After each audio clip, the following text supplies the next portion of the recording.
Hey, everybody. Let's get this done with, I guess. I don't know that there's any place I'd rather be less right now at the moment than talking about that game. As I tweeted out, an amalgamation of everything that's plagued the Packers for years. A complete and utter choke, a complete and utter collapse. The crazy aspect of this is that you literally had this game. I'm not talking about this game. I mean, you played this game in Chicago 3 weeks ago. So not exactly the same way, but you understand that you have to learn from your mistakes and not choke away a game that you have won. And so to 3 weeks later, whatever the fuck it's been, to do the exact same thing over and over and over again is insane. That is up there with as bad of a collapse, and that's fucking saying something. That's as bad of a collapse as anything Green Bay's ever done. That is unbelievable. And we talked about it at the halftime show for you guys that were there. I said that opening drive of the second half was going to be huge. Chicago just got a little bit of momentum at the end of the first half with the missed field goal. And you had the ability to go out there and really put your foot on the gas and shut things down. And for that to go the way that it did in the second half, in all phases, the offense can't do anything in the second half. The defense can't get anything going. And the special teams, a decades-long special teams goddamn embarrassment. That is insane. That is absolutely insane.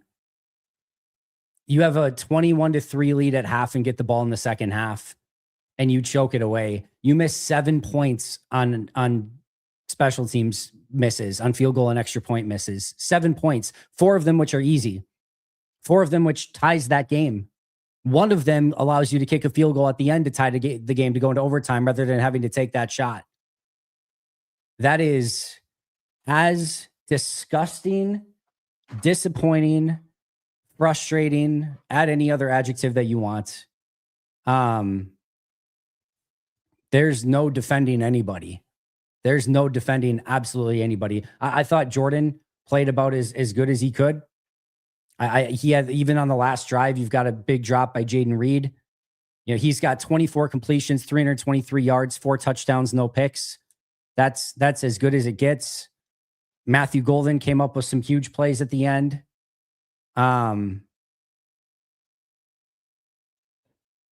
Yeah. Obviously, injuries continued to rear their ugly head. Edgerrin Cooper going out of that game was massive. Even the Sean Ryan, I cannot stress enough the Sean Ryan 10-second runoff of how important that play was in that game. Like, I think without that 10-second runoff, they might go down and score. And instead, the 10-second runoff is just beyond massive in that situation.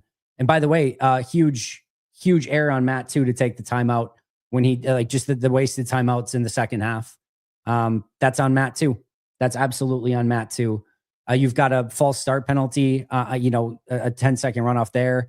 Or sorry, not a 10-second runoff, but just a 5-yard penalty there. Yeah. An absolute undeniable choke job by Green Bay. And like I said, there's no defending anybody. If you want to call for anyone's head, you be my guest. That's a fireable loss for anybody, especially when it repeated the same mistakes that you should have learned from on numerous occasions by now. I think Matt's a really good coach in general. I think he does a lot of really good stuff. That's one that it's almost impossible to come back from. It's almost impossible to come back from that. We'll see what they do. The report from Ian Rappaport today was that they would work towards an extension. I don't know what you do in that situation. I don't know how you. I'm sure that the Packers have a long-term, viewpoint of stuff, but what is so damning for Matt in that situation is that it is everything that has gone wrong for this team in his tenure, all wrapped up into one little perfect shit show of a second half. So when you don't learn from your mistakes and when you repeat the same errors over and over and you don't correct them and you never get your special teams playing at the level that it needs to. And quite frankly, by the way, Green Bay was the one who got lucky in this game. Green Bay was the one who got lucky. The fumble by Christian Watson, the fumble by Josh Jacobs on the kick return, like Green Bay had every ball bounce their way that they could pretty much have in that game. Like Green Bay got the bounces that they needed to come away with the lucky, just the general like football luck, and they still just completely shit it away. So yeah, I have nothing positive to say. It's as frustrating as a loss as you could possibly imagine. It's just an all around choke. Like I said, I don't have much more that I'm probably going to add. I'm probably here for your therapy more than anything else at this point. So I'll try to get to all your super chats. Tomorrow's podcast might be very short because right now, getting sleep and actually being able to go to my kids' sports it seems a lot more fun than talking about this. If I'm being totally honest, probably the worst that I've felt following a Packers game, and that's saying something. But just because the Seahawks game is probably worse. The 2014 Seahawks game is probably worse. Just because they completely choked that one away as well, and it was a more important game. They could have won the Super Bowl. So I think once we back away from this one, I think it's probably going to be the second worst. But even in the second half, to get the golden touchdown with 6 minutes and 36 seconds left in the game, to go up by 11, what should have been 12, to get that, and then to immediately miss the extra point. And then you allow a 10-play, 76-yard drive in 2 minutes and 18 seconds. Then you go down and you fucking miss a field goal. Oh my God. And then immediately allow a six-play, 66-yard touchdown drive in 1 minute and 8 seconds, and then go down and can't convert at the end. Yeah, that's as brutal as it gets. As brutal as it gets. Had every opportunity to win.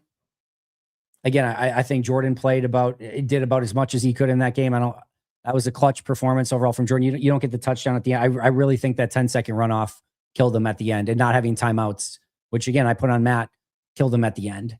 So yeah, like I said, I'll get to all your super chats and then we'll kind of go from there afterwards. Have another wine with, okay.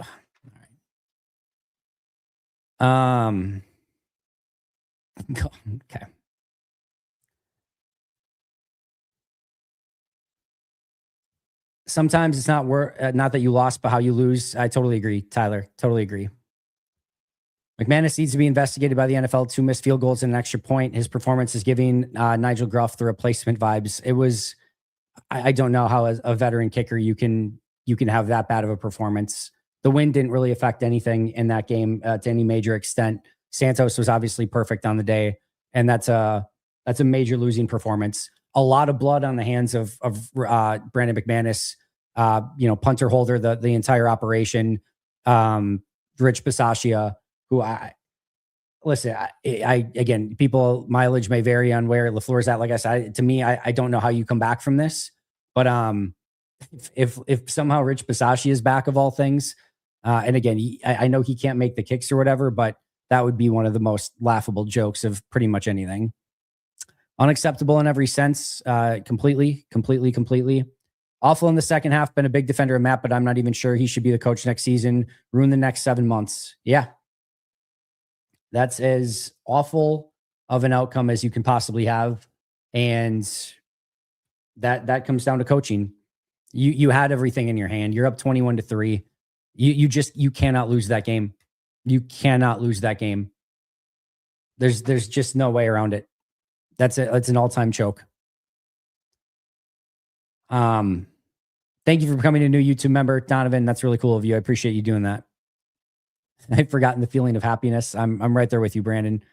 This is as down as I've been probably in any moment. Certainly covering the Packers. 2014 was before I started covering the Packers. I really started doing it more aggressively in 2017, and this has been this has been the worst of it. Andy, thank you for becoming a new member. Appreciate that. Brutal game. I've seen too many of these collapses over the last 15 years. I'm interested to see what policy does this offseason. Yeah, it's going to be a huge offseason for him and what he decides to do. And, who ultimately is to blame? Do they start fresh? Do they put Goody in control and let Goody hire a new coach? Do they bring both back? Do they keep Matt and fire Goody? Do they, I don't know. My assumption is Goody will be back, and I'll be very interested to see. But it goes without saying what happens with Matt from here. I don't know.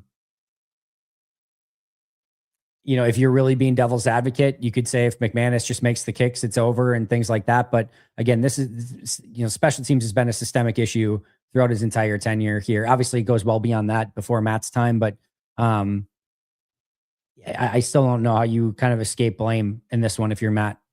I don't know how. Only a coward finds it difficult to choose between mediocrity and the unknown. I'm from Youngstown. Time to find out if policy really is too. Yeah, again, very interesting decision, obviously, for policy. And this will be his first really big moment as the new, power that be in charge of all things Green Bay Packers, president of the team. And what he decides to do is going to have a major ripple effect one way or the other. Yeah, that's just one I don't know how you come back from. I just don't know how you come back from it. I don't love it, by the way. I wish this was a strong coaching class, and I don't know where you go. I'm not, Harbaugh is wanting a ton of money, and you basically have to go get rid of your entire staff. Green Bay does not make a habit of doing anything like that. That would be an extremely aggressive move, one that I don't think that they would really do. I mean, it would cost them probably, $50 million, probably more than that with, probably right around there would be my guess, to completely change out the coaching staff and go with a full Harbaugh staff. But I don't even know that would be the direction I'd want to go. But we've got an offseason to talk about it. That's for sure. Scotty B, I don't care what happened. Losing after they were 21-3 at half is on Matt, and he is not good enough. Not going to find an argument from me, Scotty. Clean house. This is an organizational problem. Yeah. Again, I think, depending on where you're at with Cub or with Clean House, Cubs Alex, I don't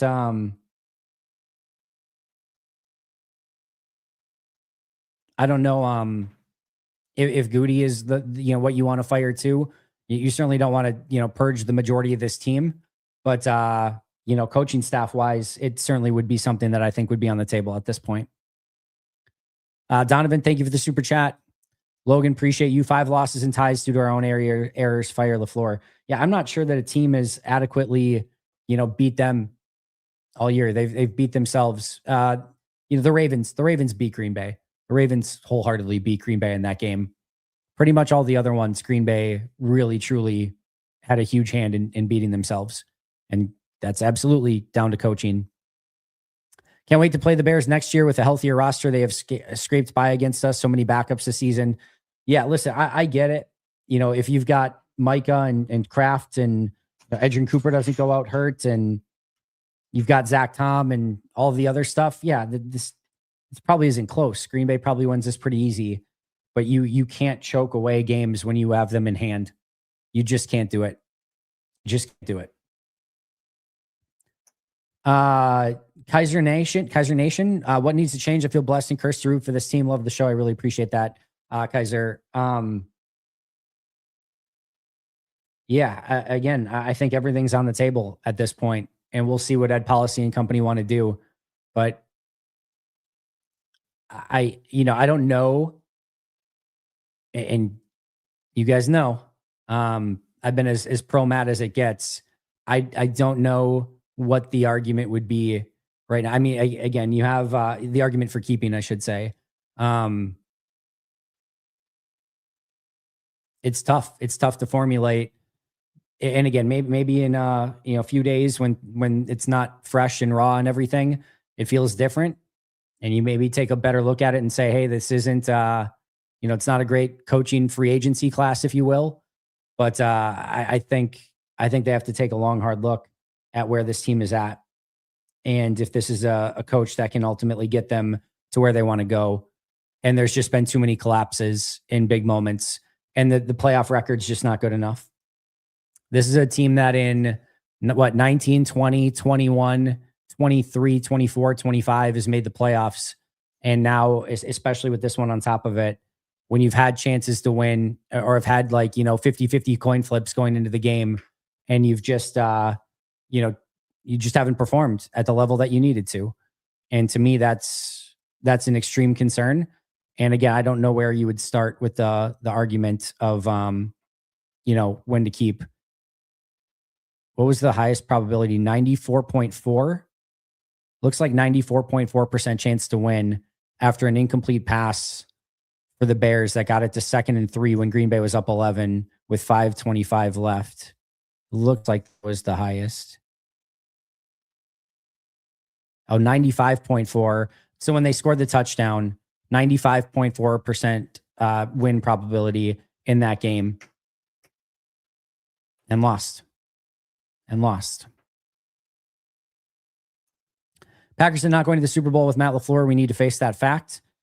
Yeah, here's your damning stat, right? If you want the ultimate in statistics for Matt LaFleur, let's see.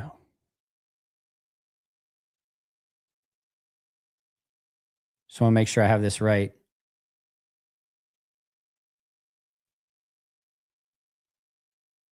All right. 1, 2, 3, 4, 5, 6 postseasons. 2, 3. So 19, 20, 21, 23, 24, 25. In 6 postseasons, the Green Bay Packers have 3 playoff wins.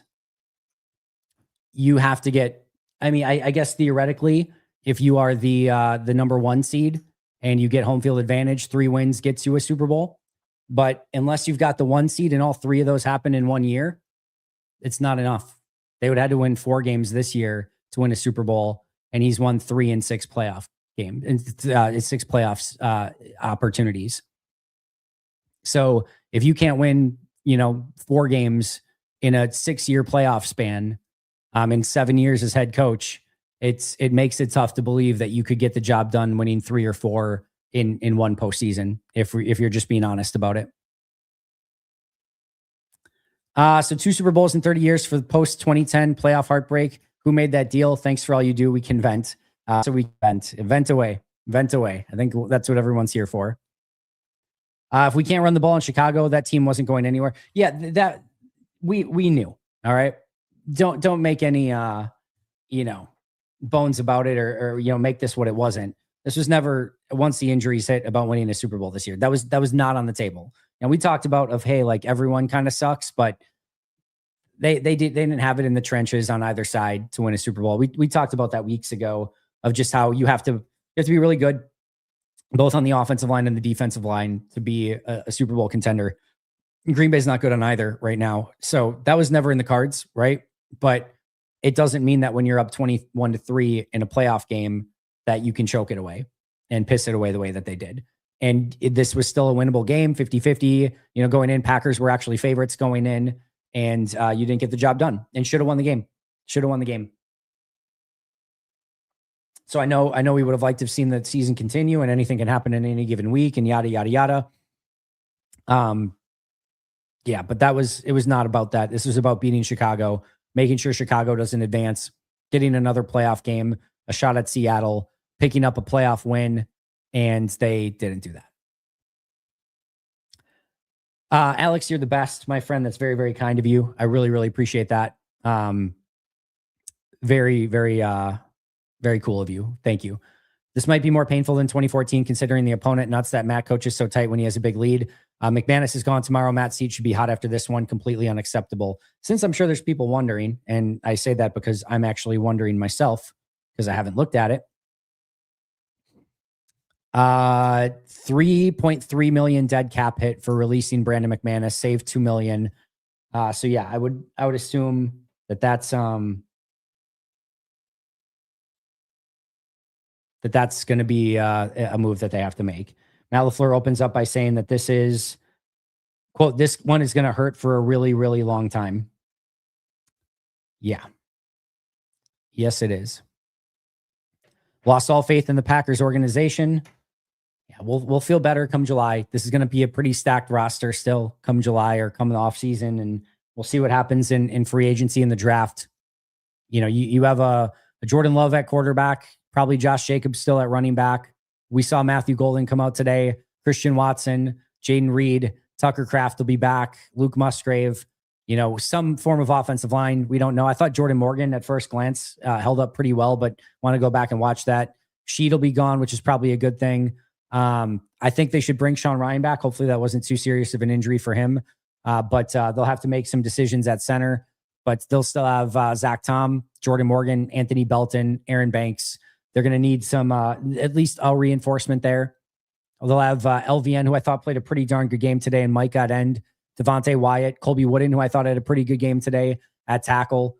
Edrin Cooper, at least at linebacker. McDuffie, Tyron Hopper to go along with it. We'll see what they do with Quay.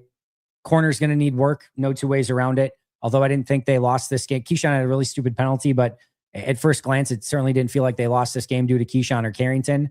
And then you've got a really strong safety group in Bullard, Evan Williams, and Xavier McKinney. They're going to need a new kicker. We'll see what they do at long snapper. I know one of those was on him, but I would assume Orzik would be back. They've got a great punter in Daniel Whalen. Hopefully they don't have to use him as much next year. But they're going to have a strong roster. Who's coaching it and what they do with it will remain to be seen. But this was a sucky one. There's no two ways around it. Matt did a lot with what he had. Big drop by Reed in the end. Team lacks killer instinct. This is the hump keeping them from the Super Bowl. Yeah, I don't know how they get that. I don't know what that hump is or how they can overcome it. They've had heartbreak to learn from. They've had a playoff win against Dallas to show them what they can do. You know, it's really disappointing when you it's really disappointing when you have the opportunity to win your first playoff game, and you win that game in Dallas, and you feel like you're going to have the opportunity to, like, that's your first step. You get success in the playoff right away, and then to lose to San Fran, lose to Philly, lose to Chicago, and not win a game since, and that's really, really frustrating. Punch List, thank you for the super chat. Super kind of you. Scott Tanner, disappointed. Hope we can stay healthy next year and learn how to play a second half. Love you all. See you in September. Don't leave the channel all off season, Scott. But yeah, I get it. I understand. We'll rebound from this. We will. Nick Fargo, Andy LaFleur needs to go. This is absolutely inexcusable. It all comes back to him. We need a new standard. This is unacceptable. Yeah, we've certainly talked about that a lot already. LaFleur should be fired. Matt's teams are never disciplined enough to win a Super Bowl. He's had his opportunities. We need to change of direction. Someone who can build a disciplined, hard-nosed team. Yep. You're not getting any. If anyone's looking for any argument for me today, I don't got it. Yeah. Again, I think there's a lot of stuff that Matt's done well. I think he's a good NFL coach. I think he'll land on his feet right away if he does end up being gone in Green Bay. But the 3-10 record against playoff teams over the last 2 years, the 3 consecutive playoff losses, not being able to advance and really get to a Super Bowl up until this point, much less win one, having some really, really good teams and just, kind of fumbling away some opportunities that, they had in their hands and not even just choking away opportunities. There's, as I talked to you guys a few days ago, maybe it was a week ago, I said I would do, regardless of what happened, I said I would do episodes on the reasons to keep Matt and the reasons to move on from Matt. There's always things there, and we've talked about them. We've been transparent about them, but for a long time, I still felt that the pros outweighed the cons, and now it's really tough to defend that position coming off this game. Never been on the fire Matt LaFleur bandwagon. Matt LaFleur is a top 10 coach in the NFL. Fire Matt LaFleur. Time for a change of scenery. Seems to be the overarching feel from today's chat for sure. McManus was bad. Jacobs was bad. Golden was great. I think he has to be Matt's last game. This has to be Matt's last game in Green Bay. It'll be very interesting to see if that's obviously, in fact, what they do. I wish I had an immediate answer for you. Don't think we're going to get it tonight. I don't think we're going to Mike McCarthy this thing. But and I don't think they're going to jump to any conclusions. Thank you to all of you guys. There's a ton of chats in here too. I know I have to just kind of get to super chats because otherwise I'm going to be here until 3 a.m. just doing this, which maybe is okay. But I appreciate all of you. I know there's a lot of frustrated people in chat, but I will. Oh my God, we have 156 super chats. That's very kind of you, but also that feels very daunting at the moment. But keep them coming. We'll get through all of them. I promise. Do you think they can seriously extend Matt? I would say all he really deserves at this point is a 1 year prove it in a lame duck. I mean, anyone's guess is as good as mine. I don't have any inside information other than what Ian Rappaport said, that this game would not affect it. I don't know how this game can affect it. I just don't know how. There's probably a lot of versions of losing by 3 or 4 points that maybe he could have survived. Not this one. That's one that it puts it in check. And for all the people that I'm sure are going to want to throw it in my face or say, I told you so all along or whatever, I said 2 months ago, and I've repeated it multiple times this week. The one scenario you could, I said, if you lose like your last 5 games and, lose your playoff game, I think I said probably get blown out in that game. This is way worse than a blowout, by the way. It would have been a much, easier death if, you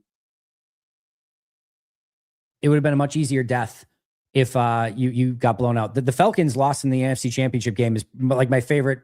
It's probably my favorite loss in Packers playoff history. That was just a nice, quick, easy death. Didn't have to, get your hopes up. This is a really, really tough one. And I talked about it. I said, if you lose your final 5 games or something and it completely goes to hell and you have a complete and total collapse, then all bets are off. Everything's on the table, and literally follow the blueprint to a T.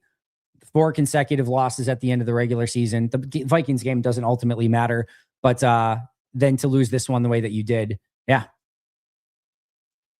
And Ben Johnson got to beat Matt LaFleur twice this year. Good for a half a game Packers yet again. Not many full games they put together this year. Not many. PC, thank you so much for that. Really appreciate it. Puerto Rican Packer. I've never been a fire Matt LaFleur guy, but I'm there now. Matt has had plenty of chances to win games. He constantly shits the bed. Time for a change. Matt might not be fired, but he won't be extended. I don't think you can do that. I don't think that you can do. I don't know how you do anything besides just go in a different direction at this point. If maybe I'm being too reactionary on this one, but you can't give him a 3-4 year extension. That has to be off the table. You can't just let him have the final year of his deal. I don't think that's amicable for anybody. And I don't think the +1 does anything. And I think even if Packers fans see it's a +1, like 90% of the fan base is going to riot.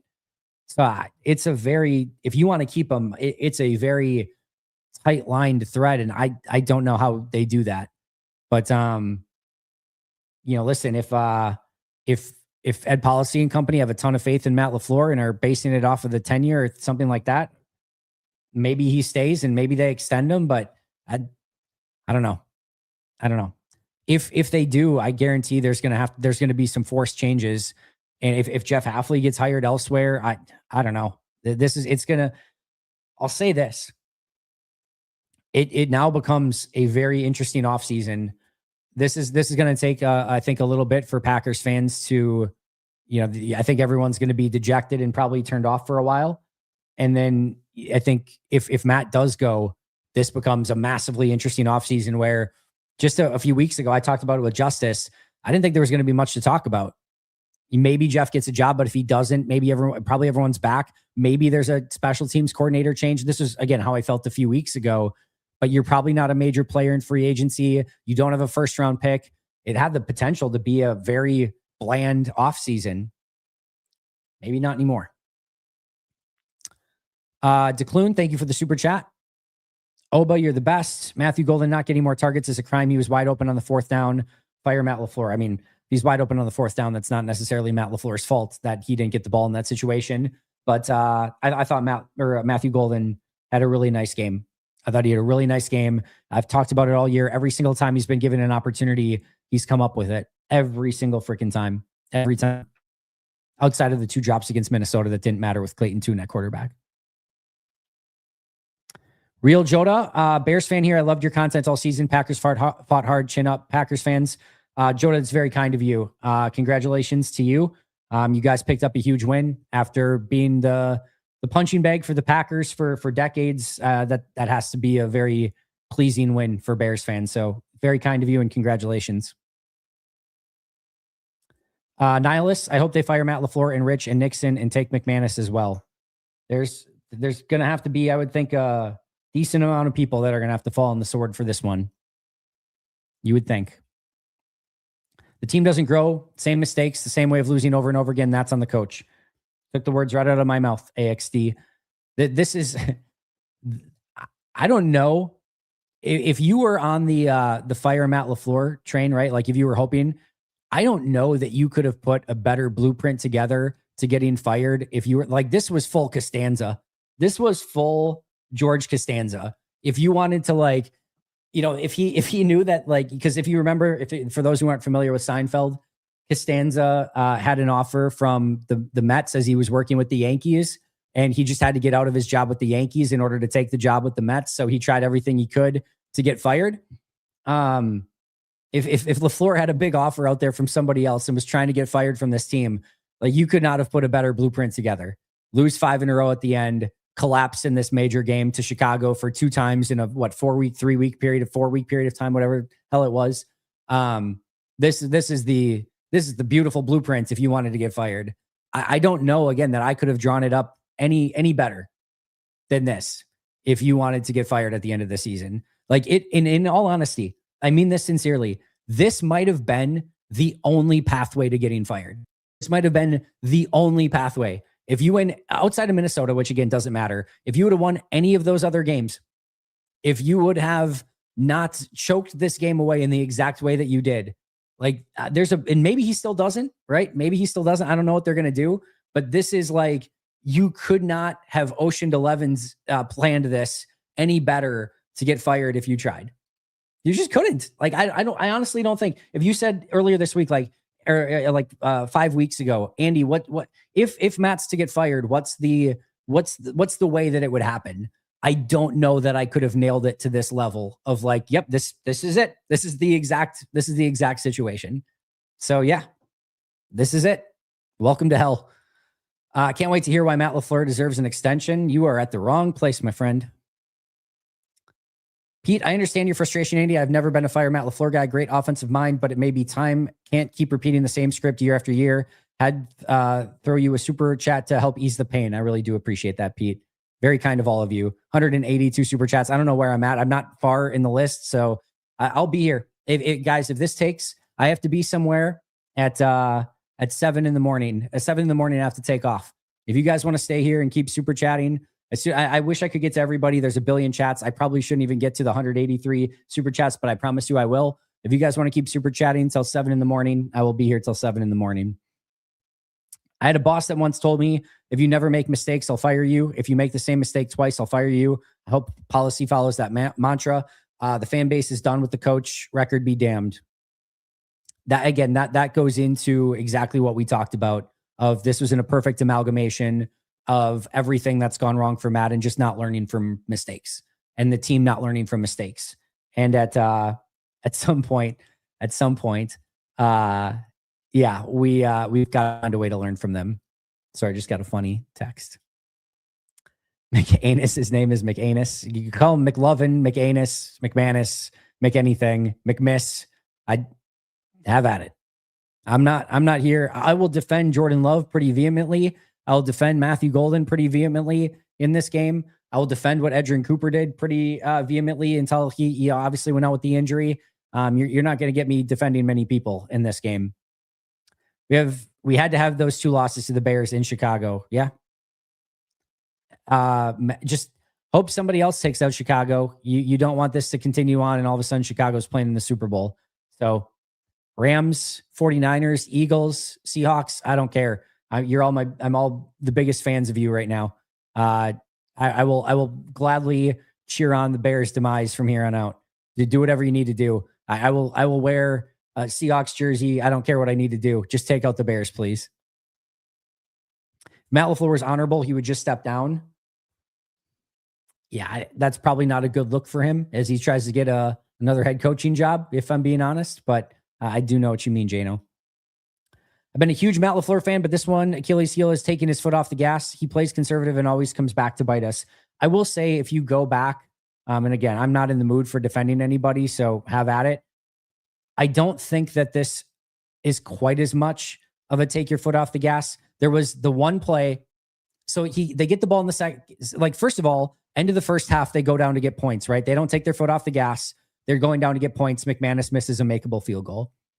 In the beginning of the second half, they throw right away on first down. The one play that you don't like is the second down run, which was very predictable. But I will say, in the first half, Jacobs ran extremely well. The run blocking was good, and you're probably just trying to get in a third and manageable there. I can somewhat understand it. That was the one I really didn't like, though, was that second down inside handoff to Jacobs. Then they throw on third down, and then you get the ball back. You run on first down, you get a yard, and then you pass again. So on those 2 3-and-out drives, they threw on 4 of the 6 plays, including on first down on the first drive. And I don't know that I will go as far to say that was like a full taking the foot off the gas. I think they didn't execute. I don't think it was necessarily great play calls. And whatever it was, it doesn't matter. It doesn't matter. It doesn't matter if it was taking the foot off the gas or just poor execution or whatever, but you bad play calls. It doesn't matter what that thing is. It happened. It can't happen. And ultimately, at the end of the day, that falls on Matt. PC, thank you again. Always been a Matt LaFleur supporter, but this collapse is a fireable offense. No excuse for this. Sickening. I think if you're a Packers fan and you're not sick to your stomach right now, you might not be a Packers fan. I don't know what to tell you, but that's as gut wrenching and as gut curdling as it can possibly get. Natan, not gonna lie, Andy, I don't know what to think, bro. Right now, I'm just upset. But like, fire Matt and cut Brandon. I'm just upset. Live in Chicago, I got to hear it. Thanks, Andy. Yeah, I feel for you, man. I feel for anyone that's in Chicago. I know a lot of people that are.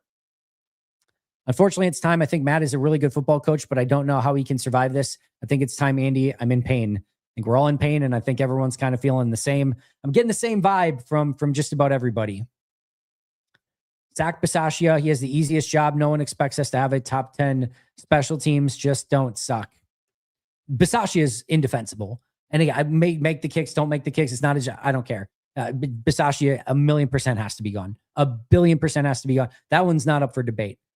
I'm not here to defend Matt, and I think it's easier to go in a different direction. I think it's probably smarter to go in a different direction. I think the hangover that game could have on the team, if you just can't continue on the same way, could be very impactful. So yeah, Bisaccia is non-defensible one. That's a no-brainer. You can't have him back. Just cannot have him back. The LaFleur one, I'm more interested to see what they do, but it seems everyone's kind of on the same page here. Matt LaFleur passive play calling caused the team another loss up double digits, and we still lost. Love goes out, puts up 4 touchdowns, and still lose. The coaching has been costing games all season. Don't get me started on Rashid. What an awful season by Rashid Walker, by the way. What an awful season by Rashid Walker. Had every opportunity, and he's still going to get paid, but like, he probably lost himself at least $10 million a year, and probably is going to be more of a 1 to 2 year deal than like a 3 to 4 year deal. Like, he lost himself so much money. If he just would have went out and played average level football. What a awful year. Really disappointing from Rashid. Takes all 3 phases to win in postseason. I don't even know if that's true in this game. If just one of them, if just the defense would have played a little bit better, or if the offense would have just, again, been able to continue to execute, I don't even think they needed all 3 phases. If just the special teams would have made their 3, if McManus makes his 3 kicks, this game's over. Like, you could have still had the failures on offense and defense. If McManus just makes his kicks, they win this game. I don't even think they needed all 3 phases. In general, you're right. But in this one, I don't even think you needed it. Dobbs played well. Probably his last game in Green Bay. He did everything he could have, I thought, to win that game. But yeah, he did a really nice job in this game. At least we're consistent in choking. Well said. Well said. I've been a Matt LaFleur guy, but I just can't defend him anymore. I don't know if John Harbaugh is the answer. I just don't think Matt is anymore. Very similar sentiments from everyone. Thank you, Andy. Get some rest, man. I wish I could. 1 second here.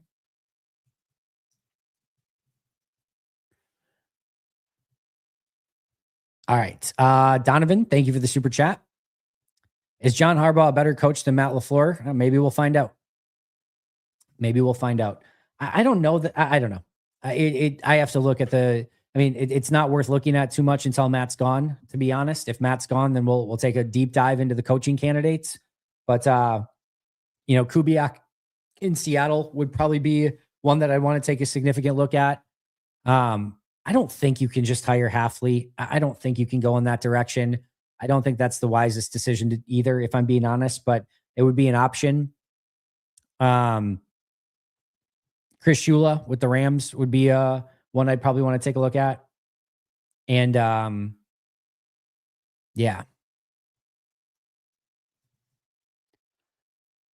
I'm sure there's some other ones as well, but off the top of my head, I'd need to probably look at a little bit in more depth. I think Matt's a good coach, but at this point, I don't know how to feel. How do we explain in all these chokes? It always seems like when it comes down to when it matters, he falls short. It's a fair criticism and a fair assessment. Andy, thank you for all you do, Cameron. I really appreciate that.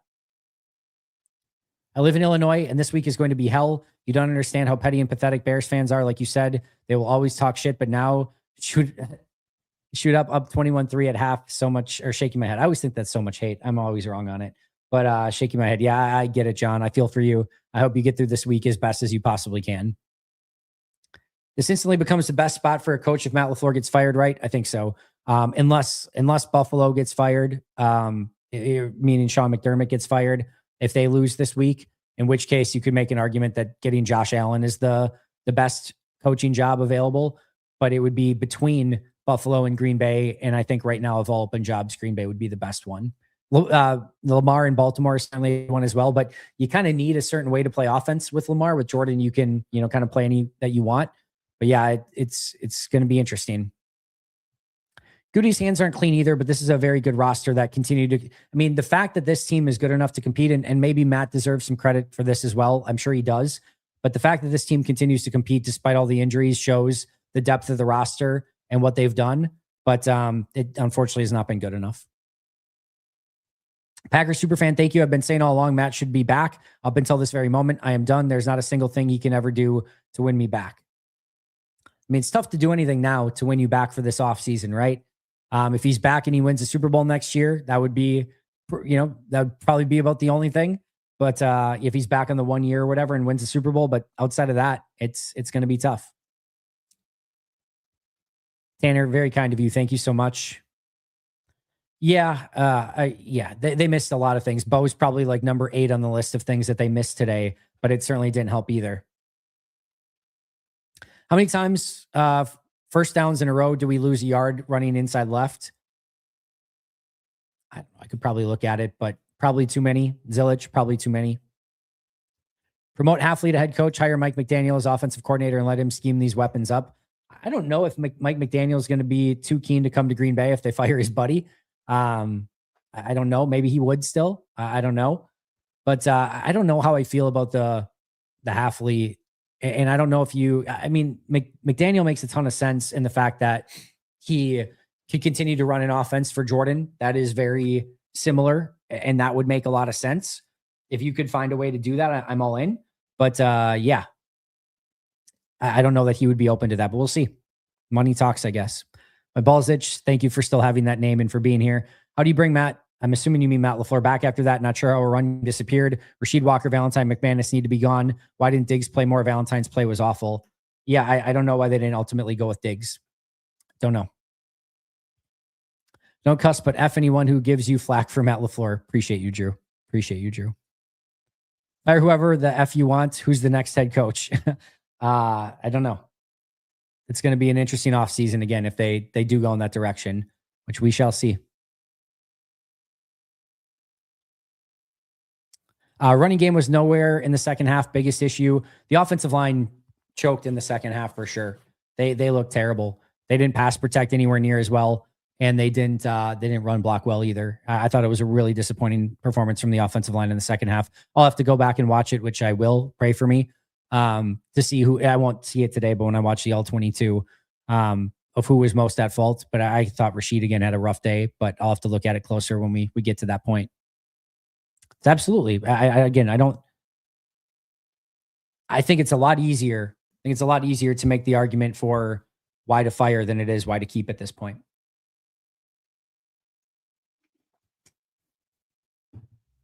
229 super chats. You guys are crazy and I love you. I love you so much. Thank you. How can LaFleur drop such great plays in the first half but have nothing in the second? Don't you have to plan for the defense's adjustment? Seems like that would be part of the job. I'll have to go back and, not to sound like a coach here, but I'll have to go back and watch the tape and see what happened in the second half. I thought Chicago's defense stepped up a lot. I thought they played a lot better. And it felt like Green Bay just felt like they were going to cruise in the second half like they did in the first. Didn't feel like maybe it was the same intensity. But even when they needed the touchdown with Matthew Golden, they went out and got it. And yeah. Matt said, this is the greatest organization in the world. In my opinion, it's very humbling. I'm certainly disappointed right now. I'm disappointed mostly for, well, not mostly. I'm disappointed for our locker room, disappointed for our fans, our leadership, everyone involved with the Green Bay Packers right now.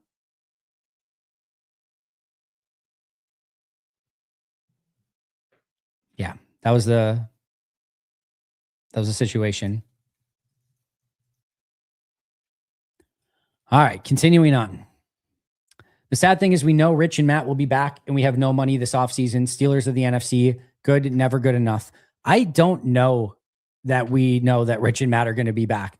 And they can borrow. They'll find money if they need it to sign a free agent or two if they want to go in that direction. I really do think so. And I don't think that this is going to be I don't think that this is going to be a situation where they're just stuck in purgatory. I think they're going to have a really, really good team next year. I think they're going to have a really good team next year. They just need to find a way to get the most of it and who ultimately can lead them to be that great team next year.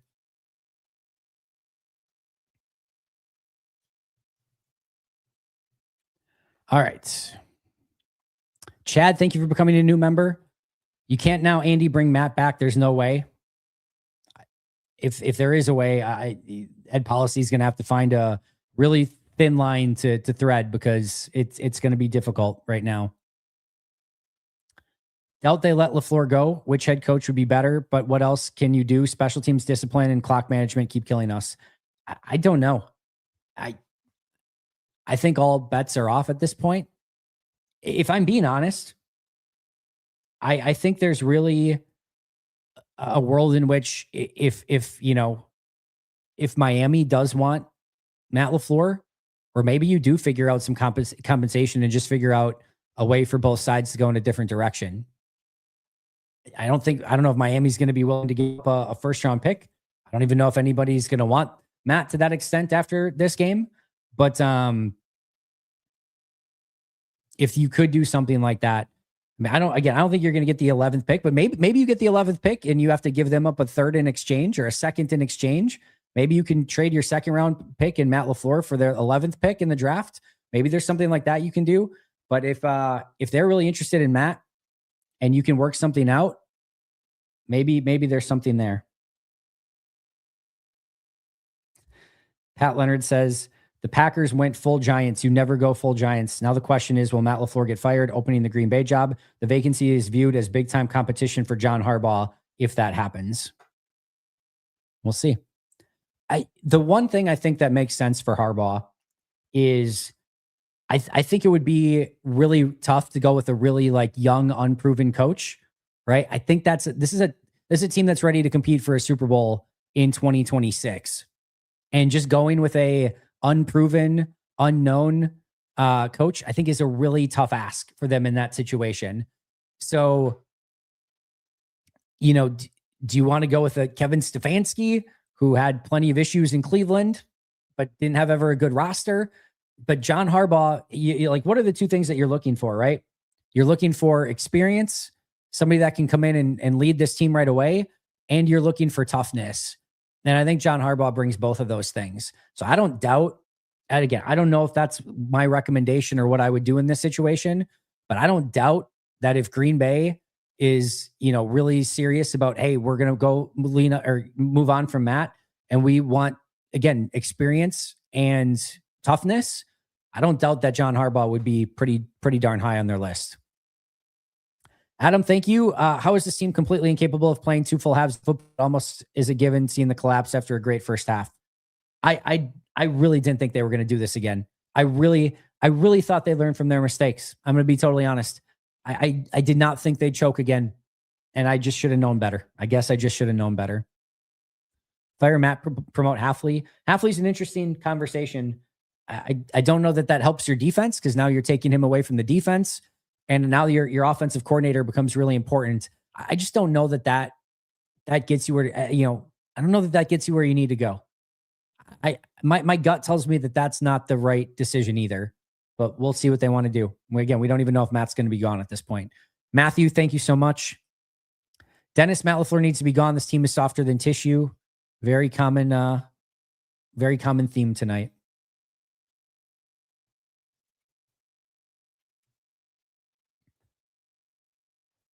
Matt LaFleur incompetence of not firing Rich Bisaccia has maybe cost him his job. Just awful special teams for as long as I can remember. Oh well, go Pack, go.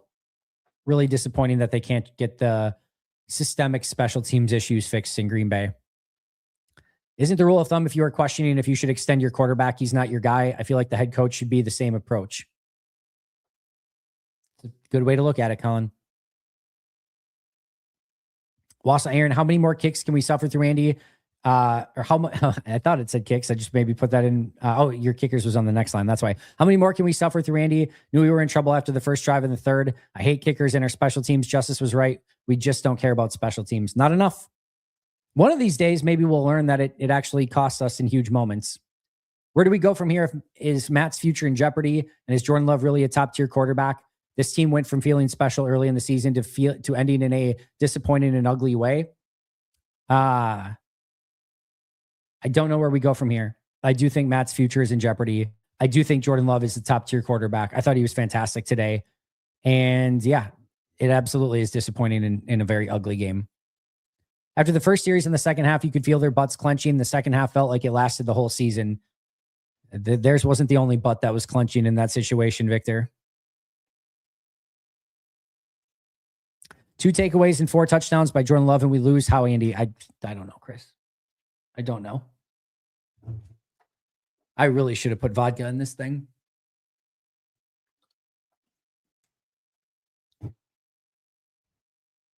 Rich, the highest paid special teamer. I don't know if that's actually still true. He's certainly up there, though. And either way, it's a huge freaking waste of money. I've defended LaFleur all year, but you can't repeat these mistakes over and over and lose a game like that. I hate it because I'm a huge Matt fan, but I think he's got to go. Pay what's it takes to get rid of Jano. I'm not sure what that one means, my friend. I appreciate you as always, though. Halfley head coach, McDaniel offensive coordinator. Maybe it could work. Not probably my first choice, but I can see where your head's at. How did this happen? Completely different half. Seemed like Matt LaFleur didn't adjust to what the Bears did in the second half. Again, I want to take a look at it a little bit closer, but there certainly is a huge feel of that as well. I feel the same way as you do, Donovan. Goody gave Matt the team, and Matt said no, not Goody's fault. I think you're right. At least there's a piece of that for sure. LaFleur is taking us as far as he can. It's time to move on. Matt's a good X's and O's guys, but he's not a leader of men. I disagree. I think he's a leader of men, but I do think that your first part is probably apropos. And I just don't know that there's as Mike Wall talked about, maybe the level of toughness that this team ultimately needs to get over that hump. The man, I'm hoping, is Becky Lynch. It's not about Matt being conservative or aggressive. It's about him not being hot and cold with his creativity. Too many wasted downs. It does feel very Jekyll and Hyde with Matt. I'll absolutely give you that. The best of Matt LaFleur is as good as any coach in this league. I don't think there's any question about that. There are times with what he is doing, I think it's just one of the most impressive things that you see from a head coach. And then there are just absolute bizarro, can't do anything, shit the bed moments that you're just left scratching your head and being like, how can you be such a genius for like half the game and like borderline incompetent for other pieces of it? It's remarkable. It really is. No, they will never take care of special teams. I wholeheartedly believe that. I'll believe it when I see it. Extending Matt LaFleur will be the 21st century version of extending head coach Bart Starr. It will show the Packers are content with mediocrity. frail and bedazzled. It feels like what the Packers are. Clint Kubiak, please. He's an interesting choice. How do you extend Matt LaFleur after that? Rich McManus and Matt LaFleur got to go, and maybe Goody. Organizational reset needs to happen. This happens too much. Super Bowl is a standard that isn't being reached. A lot of that feeling, and I'd probably keep Goody. I don't think that it makes a ton of sense, especially because one of Goody's superpowers is drafting in later rounds. He's messed up a lot of first-round picks, but his late-round drafting has been really good, and you don't have first-round picks this year or next year. So you kind of need that superpower this year and next year. Thought I would be more upset, but it's just the old same story. How many 3-and-outs in the second half? 3-and-outs in the second half. So second half for Green Bay. 3 plays, -2 yards punt. 3 plays, 8 yards punt. 5 plays, 13 yards punt. 3 plays, -10 yards punt. 6 plays, 54 yards touchdown. 8 plays, 43 yards missed field goal. 11 plays, 44 yards end of game. So the first 4 drives of the second half for Green Bay were 11 plays, 9 yards. 11 plays, 9 yards on the first 4 drives of the second half. 11 plays, 9 yards after basically being unstoppable in the first half. 11 plays, 9 yards. That's the Jekyll and Hyde we were just talking about. You were 18-0 this year. Andy, love you. That's very kind of you. Very kind of you. Only thing we can hope for now is the Bears loss next weekend. That just sucks. It definitely just feels all different now for the playoffs. I was really looking forward to playoff football tomorrow, and now I'm not so enthusiastic about it.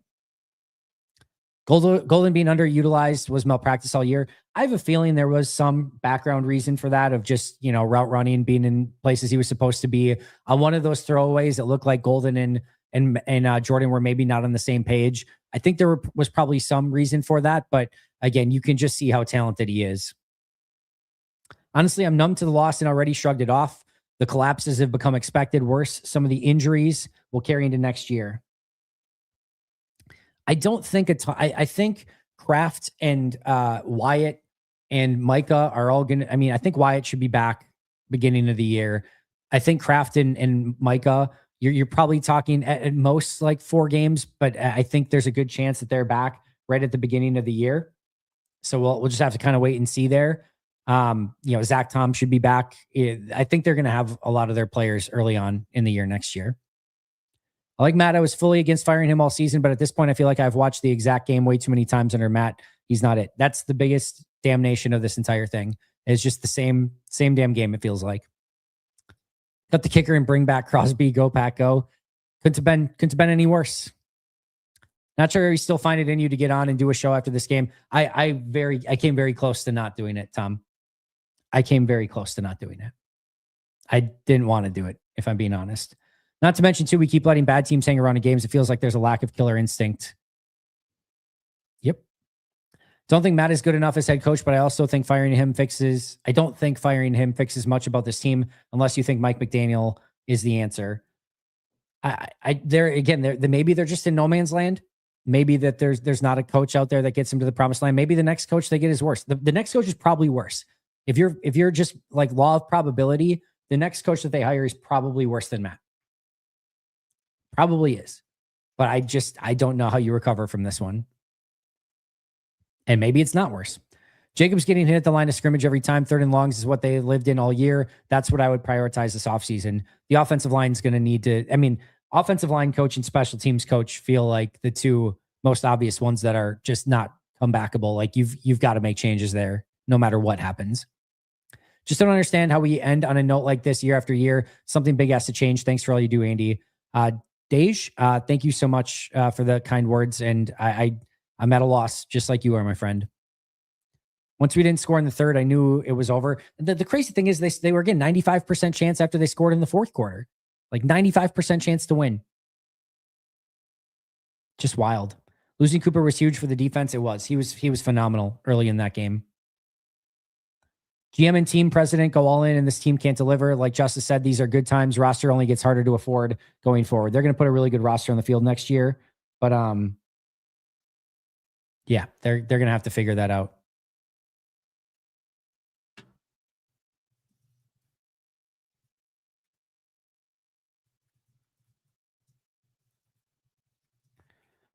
Sorry, just responding to a couple things really quick here.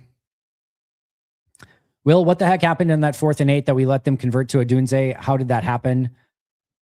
I have to go back and watch that too. There's way too much of that stuff throughout the course of that game that I just need to go back and watch the tape and kind of analyze it to a little bit better.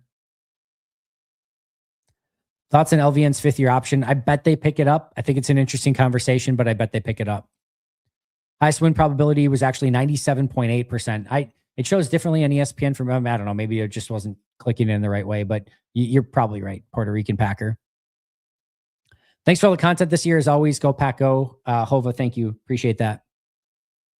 Extend Matt LaFleur. I see what you did there. D. Werner, I feel that change at offensive coordinator, secondary defense coaches, or offensive line coach. It's not Matt LaFleur being the problem. I think D. Werner, I think you're the first one. I think you're the first one. Again, I think Matt is going to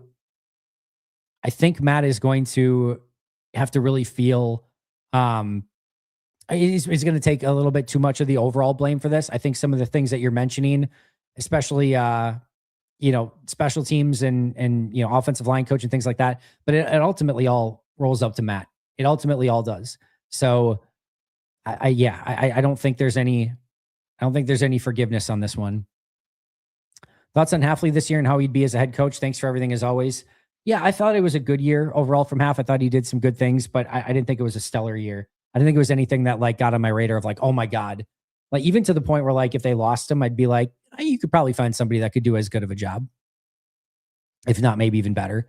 So I thought it was good, but I didn't think it was anything otherworldly, especially when he had Micah Parsons. We did get a delay of game after a timeout. Correct. Absolutely correct. I'll wake up tomorrow and see Matt Good fired. I wouldn't care. I'm over this. Yeah. Listen, if that's the decision that they go with, I would certainly understand how it got to that point.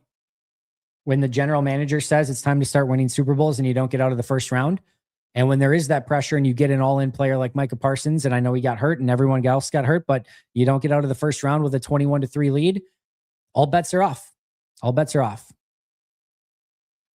Andy, thanks for being my favorite football therapist. I might need some football therapy from you all as well. You're doing a huge job with 270 super chats. And I know I'm going through these kind of quick just because there's a lot of them and we've been here an hour already, but I sincerely thank you guys. It is very, very kind of you. And it doesn't go unnoticed. And I appreciate you guys a ton. How many games did 12? With 12, do we win 41-37, 38-34? Matt LaFleur teams barely score 30, and we actually have a defense now. It's a joke where this team is. Yeah, I mean, to be fair, Green Bay has 34 points in this game if you just make your kicks. They didn't. Awful, awful game from Brandon McManus. Have you been here the entire time? Seneca, have you been here for any? Have you listened at all? I don't think you've listened to a second of what I've said. Honest opinion, what does policy do? 2 straight years limping into the postseason and now blowing an 18-point halftime lead. How can he look them in the eyes? Chad, I honestly don't know what he's going to do.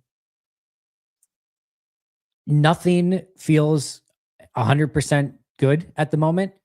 I don't, like I said earlier, I don't think you can give him a lucrative long-term extension.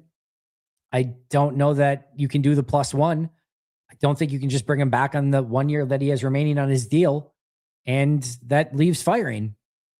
And maybe that's again, as I mentioned earlier, you might end up with a worse coach. You're probably ending up with a worse coach than that if you fire him and bring somebody else in. But this is just a really, really difficult one. And as we talked about all show, this is about the perfect blueprint to get fired if you're Matt. It just is. Matt LaFleur's got to go. You've been on his side for so long. What have I also said? I said I've defended Matt. And I said at some point there will come a time where I won't. I didn't expect it to be today. I really didn't.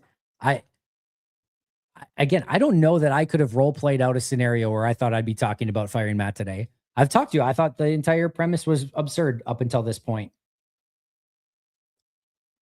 It's a perfect way to get yourself in that conversation. Had such good vibes in 2025. First round wide receiver hosting the draft in your city, trading for Parsons, start off 2-0. It all ended in Denver. That was the beginning of the end for sure. Actually, the beginning of the end was Tucker going down. then Devontae going down, then Denver, and then this game. Matt LaFleur should have been using Golden like weeks ago, like this weeks ago. This team never surprised me with the ways they hurt me. Go Pack, go. He was good in this one. It's a really good sign of what Matthew Golden's going to be moving forward. The offensive, in all likelihood, Jacobs, Kraft, Golden, Reed, and Watson should be really, really fun to watch next year. Really sick of hearing Matt say, give credit to them. Just say we sucked. I don't know if he can lead a team to where we want to go, sadly. It's just, he's on autopilot for that. It's what he says at the beginning of every press conference. So it's an autopilot. It's just it's one of those things that you do as a coach, credit to the other team, and then you go on with what you actually want to say. It doesn't actually mean anything. Again, Andy, I don't think you've been here for the entire time. And I don't think you've listened to anybody else, because I don't think anyone else in here is defending it either. So thank you for the $2, but your comment is stupid. Done with yearly playoff chokes. No faith left. Fire the run blocking into the sun. The offensive line gets out physical on literally every single snap. The offensive struggles are on the O-line all year long. Yeah, this offensive line was a massive disappointment this year. Starting with Elton Jenkins. Obviously, Zach Tom being hurt all year sucked. I actually thought Sean Ryan stepped up pretty damn well at center. Belton got better as the year went along. I want to see how he performed in this game. There were some signs from Jordan Morgan, but at the end of the day, it wasn't consistent enough. Rasheed Walker was a major problem. I don't think Aaron Banks ever found his footing in Green Bay. That's another really interesting conversation and decision, by the way. Matt LaFleur's getting a lot of heat, but Hafley's defense gave up 25 points in the fourth quarter. That plus the missed kicks doesn't make me ready to fire Matt LaFleur. I'm more of like, that doesn't make me want to hire Jeff Hafley. I think Hafley was in a near impossible situation, and he held that thing together with duct tape as long as he could. You know, he gave him every right to win that game still. The offense had to take the opportunity because Chicago had 9 points with 13 minutes left in the fourth quarter. That your offense just has to win you the game by that point. When you don't have any pass rush, you don't have any real pass rush, and you hold them to 9 points with 13 minutes left, you've held it together with smoke mirrors, duct tape, and Band-Aids as long as you possibly can. Edgerrin Cooper being out really hurt. You don't have corners. You don't have good corners. You have no pass rush. Your best linebacker's out, and you've got really good safeties. Like, you can only do so much with that. And I thought he got them through as long as he could. And it was up to the offense to be able to pay it off and the special teams to get the points when they were there, and they didn't. So I don't really blame Hafley for this one. Again, I thought he held that group together as long as he could. But again, I'm not super thrilled either with the way the defense performed for the majority of the year. Love you, Andy and Packaday. Matt LaFleur second half this 5-week stretch. It has second halves of this 5 stretches took life away from my soul. Go Pack, go. But holy F, man. You and me both, Joseph. You and me both. Thank you for the chat. Dylan, thank you so much for being an unbelievable member, and thank you for the chat. Do you think Matt LaFleur and Good are a package decision? I do not. Really tough when the head coach and GM aren't together, but that would mean a full reset in 26. Well, again, I think what's going to happen if they let go of Matt and keep Goody is that they put Goody in charge and that the new head coach would report into Goody. So it'd be Goody's decision and they would still be aligned, I think is what would happen. This was 28-3 in 2014 NFC level. Matt has to go. Like I said, it's really difficult to overcome a loss like that. We run it back with the same group, right? Intrigued to see this team at full strength again. Go Pack, go. From an offense-defense standpoint, yeah. You're going to see a lot of the same faces and a lot of the same players. There'll be some new faces. There'll be some guys that are gone. And the big thing is who are your coaches? Who are your coaches? Hafley takes over as a head coach and we search for an offensive coordinator. Again, I don't really like that decision. I really don't. Maybe it grows on me over time, but I'm not thrilled about that at the moment, to be honest. GABK, thank you for another great season. Sad it ended this way, but I hope we can promote Hafley to head coach. Thank you for keeping on after such a brutal loss. You guys are actually helping me just as much.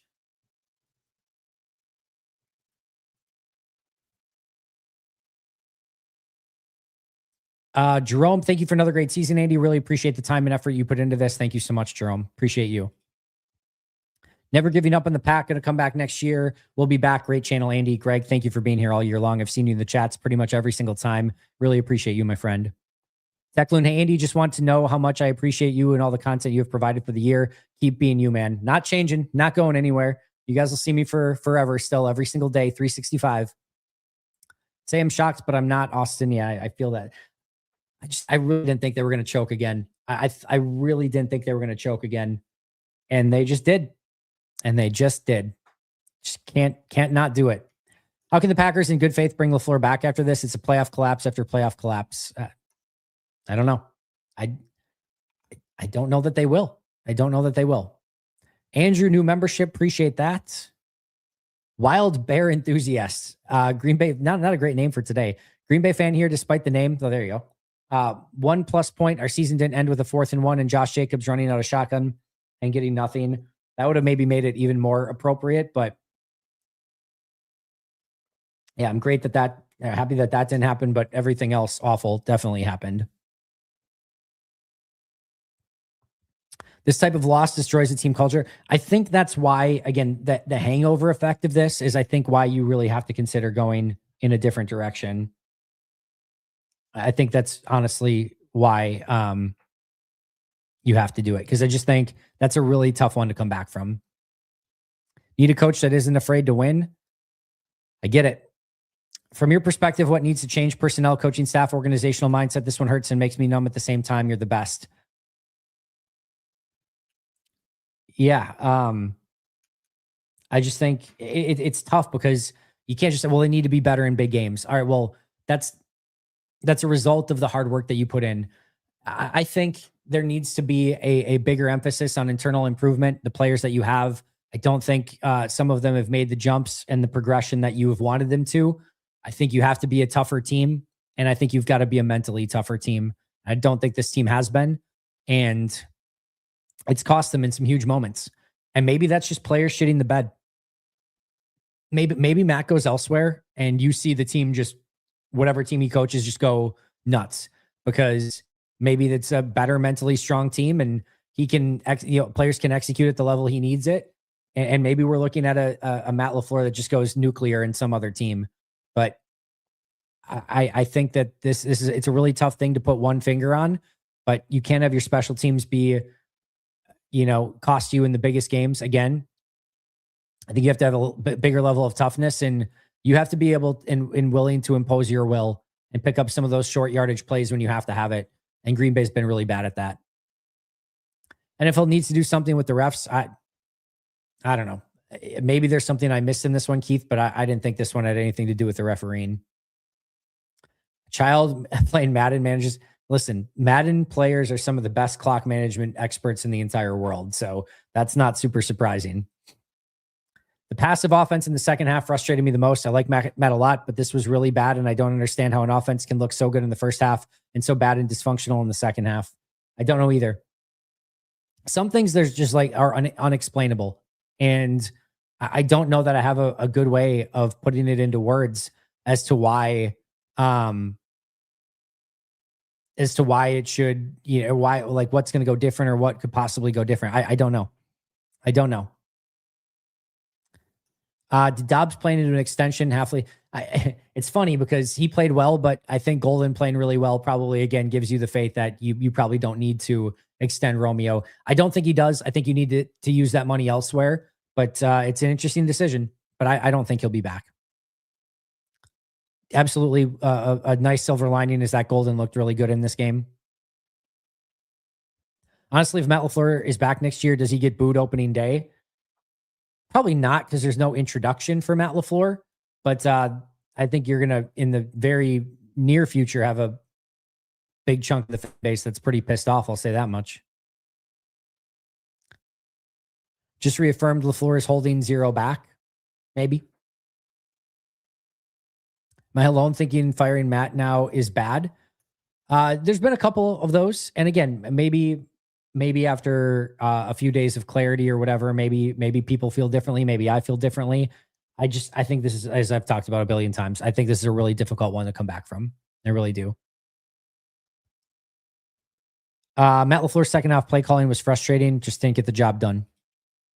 Bright spot. Great to see Matthew Golden get his first touchdown. The kid played very well. He should have played more. Arguably, but Jaden Reed had a tough drop at the end. Outside of that, I didn't think the receivers or the passing offense was a major issue throughout the course of this game, but kudos certainly to Matthew Golden for stepping up big in this one. Nice try, Sebastian. Nice try. Not even giving that one the words. Absolutely love the channel. I've been watching almost every episode for years, including during free agency and the draft. I'll be back next year and truly look forward to the Paul Farrington collaborations. Thank you for that, Andy. Very kind of you. Promote Halfley, get McDaniel or Stefanski as offensive coordinator. Please figure out special teams. I'm not often left speechless, but this team finds ways to, yeah. Again, I don't know about the Halfley thing, but, Stefanski or McDaniel as an offensive coordinator, if you go with a defensive or, in John Harbaugh's case, special teams mind as a head coach or just like a figurehead head coach, I could get behind. There's a way to supercharge. I think, Harbaugh wants his guys, so you're probably looking at Todd Monken as offensive coordinator if Harbaugh's in, which I don't necessarily love either. But we'll have to see what happens. I was born in 2004. I've witnessed euphoria and heartbreak. I've gone from Packers themed bedroom super fan to more measured and understanding fan. But wow, that one definitely was deserving of a wow. Dustin, thank you for the super chat. Jason, super, super kind of you, my friend. Really appreciate you. Brutal end of the season, which I think is the only ending that could possibly cost Matt LaFleur his job. This team has talent and continually underperforms. Hey, if we hire Harbaugh, maybe our special teams wouldn't be so god awful. Worth $50 million right there. Thanks, Andy. It would be the one thing that I think would definitely improve if John Harbaugh came to town. And Jason, again, thank you so freaking much. This one hurts the most since 2014, maybe 21. I think this is the worst since 2014 for sure. 2020 NFC title game was the easiest. That and the Falcons one back in the day, the one where you just got boat raced. Nice, quick, easy death.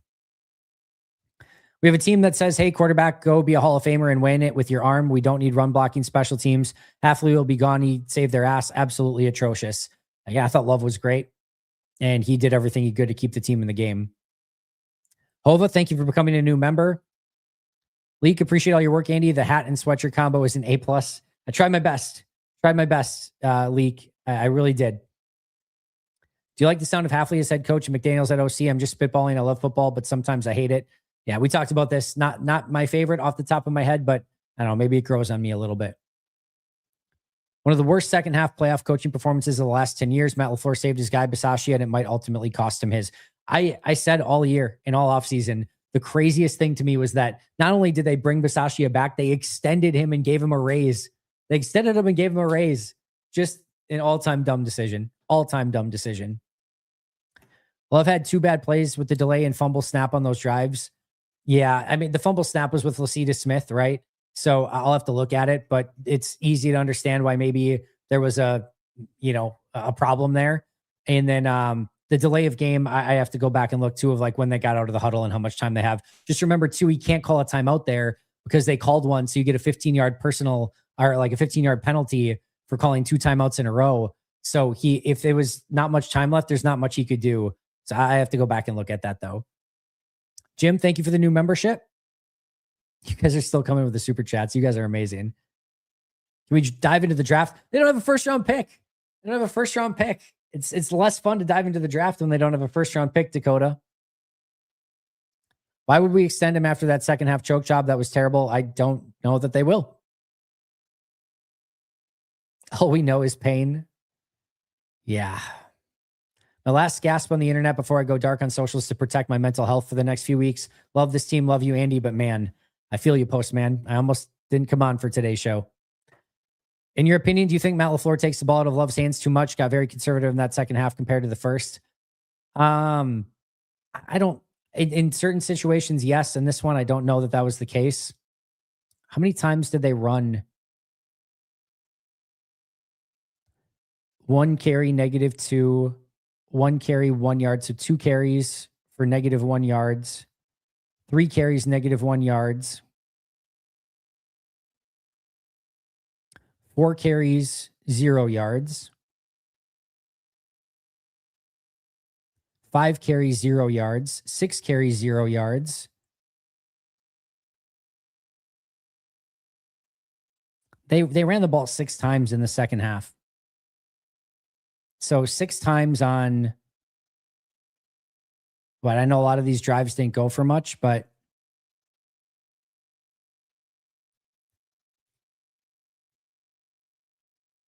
what, 1, 2, 3, 4, 5, 6, 7 drives? They had 7 drives and they ran it 6 times. I don't think they took this out of Jordan's hands. That's where I fight back a little bit on saying like they got too conservative. Like they had 6 carries. They went for 0 yards total. So they really couldn't run the ball. I don't think this is one where they just kept running with Josh Jacobs and you can be like, oh, they took it out of Jordan's hands. Again, you can blame whatever you want, but I don't think that was a major issue in this one.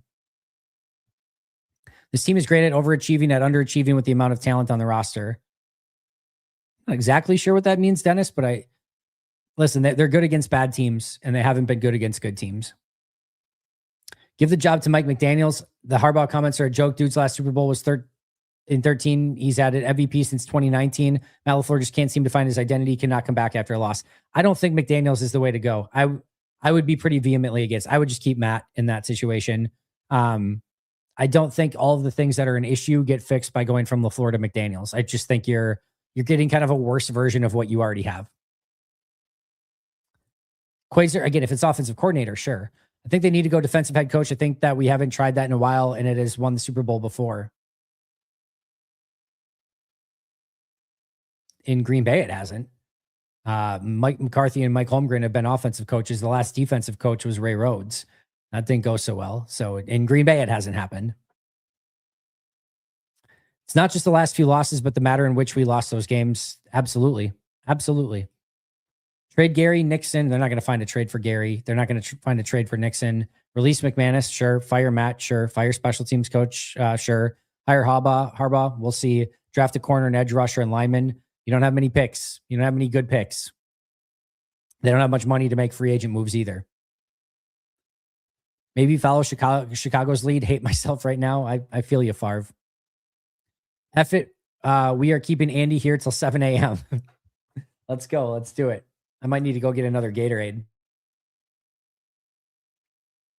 Am I even halfway through the super chats? Nah, just a little bit over. That's wild. Thanks for making this awful season more enjoyable, Andy. Appreciate all your work. Appreciate that, Andrew. Try my best. Not going to always get everything right, but I definitely try my best. Give you guys everything I got. If I get a second round pick for Matt, does that become a win-win for everyone? Right now, I would say I'm leaning towards just firing Matt. So if it's a 7th round pick for Matt, that sounds better than firing him. So sure. I've been a huge LaFleur supporter, but this is tough. Let's change the fire Matt subject. Who's cut and who's back next year?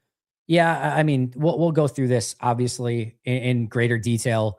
Malik Willis will be gone in free agency. Desmond Ridder, we'll see if he gets an opportunity to compete for the number 2 quarterback job. My guess is probably not, or maybe he's a number 3 guy next year.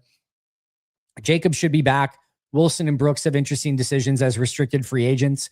My guess is one of them is back. Watson will be back. Reed is back. Wicks is back. Golden's back. Romeo gone. And then guys like Isaiah Nair, Keeney James will be off-season 90-man roster guys that'll compete in training camp.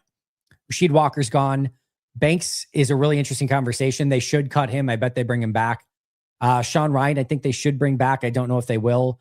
Belton's back. Zach Tom is back. Jordan Morgan's back. Kennard will be probably gone. Jacob Monk will be back. Lacita Smith might be a training camp guy. Musgrave's back. Josh Wiley will probably be gone. I bet they figure out a cheap deal for him, but Wiley might get a camp sort of deal. Should cut Rashawn Gary. Brenton Cox is an interesting restricted free agent decision. Mosby, I bet, gets like a 1-year vet minimum to kind of be that special teams player for them. Colin Oliver is back. Jonathan Ford might get a chance in camp. Warren Brinson's back. Stackhouse is back. Wooden's back. Carl Brooks is back. Brooks especially will have to earn his job in camp, as will Brinson, Stackhouse, and anybody probably not named Colby Wooden. And Igbari is a free agent. LVN will be back. They'll have a 5th-year decision to make on him. Baron Sorella is back. I bet they bring back Nick Neiman as a special teamer. McDuffie is back. Hopper is back. Cooper is back. I don't know what happens with Quay. Nixon probably will be back. That's probably going to be painful for some, but I bet he's back. Bartholomew will be a off-season roster guy. Oladapo's back. X is back. Evan Williams is back. Jonathan Baldwin will be an off-season guy. Valentine probably back in camp. He'll have to earn his job. Jalen Simpson will have to earn his job at camp if they bring him back. Trayvon Diggs, we'll see what they do with him if they bring him back, or if they're not going to keep him on the contract, but they'll have a decision there. Javon Bullard is back. Whalen is back. McManus should be gone. Orzik probably back. all the practice squad guys will have a chance to kind of earn a job. And then as far as injured guys, Marshawn Lloyd is back. John Fitzpatrick will, my guess is probably not back, but we'll see. Christian Welch might be a training camp guy. We'll see. Kamal Haddon will be back. Jordan Riley will probably start the year on the PUP list. Bo Melton is probably back. He's an interesting decision, though. I actually think he might be exclusive, right? So he should be back. Donovan Jennings will have to work his way in camp. Savion Williams back. Nate Hobbs is another they should probably cut, but he's probably back. Zane Anderson, probably back. Elton Jenkins gone. Travis Glover will be back. Micah Parsons is back. Devontae Wyatt's back. Tucker Kraft is back. John Williams will get his first look next year. Yeah, that's it. That's a quick run through. Ken, thank you for the super chat. It's bad when Andy's getting heated. That was 45 minutes ago. That's a long time ago. McMisses, yeah, that's fair. Thanks, Andy, for a great season of content. I need the Chargers to win tomorrow now to give me something to look forward to next week. Going to continue enjoying your content until next season. Go Pack. Appreciate you, most hated Chicago, and good luck in Chicago this week. Probably a good thing Green Bay lost because JSN was going to do some ungodly things to that secondary. That's probably very true. Yeah, we talked about this one a lot. Again, probably not my favorite cup of tea, but again, maybe it grows on me. Brooklyn, thank you for the chat. I'm pissed, but it feels like if they fire Matt LaFleur, it resets and delays the Super Bowl. I don't agree with that. And you could argue that if you keep LaFleur, it delays the Super Bowl window longer because maybe he can't win at all. I do think that there's a way to thread that needle and still bring somebody in and have a chance to win a Super Bowl next year. Addition by subtraction, fire LaFleur and Bisaccia, release Nixon, Gary, and McManus. I don't think they're going to release Nixon, but we'll see. Credit to Matt LaFleur. I was surprised when they didn't run it on their final drive. I think that's in sarcasm, Frank. I've been too emotionally invested year after year. Not sure I can be a sports fan anymore. I totally get what you mean. I'll see you in a couple weeks. Benny, thank you for the chat.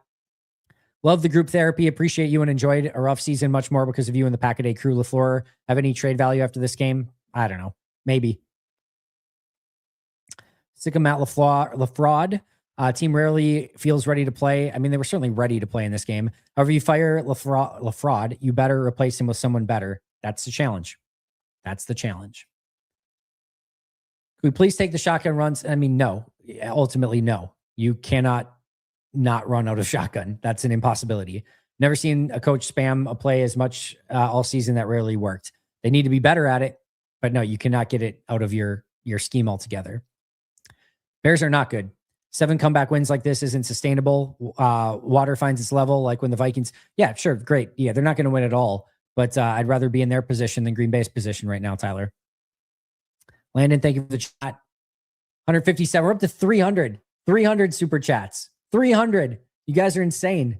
And if I'm only at 157, that means I'm probably only about halfway through.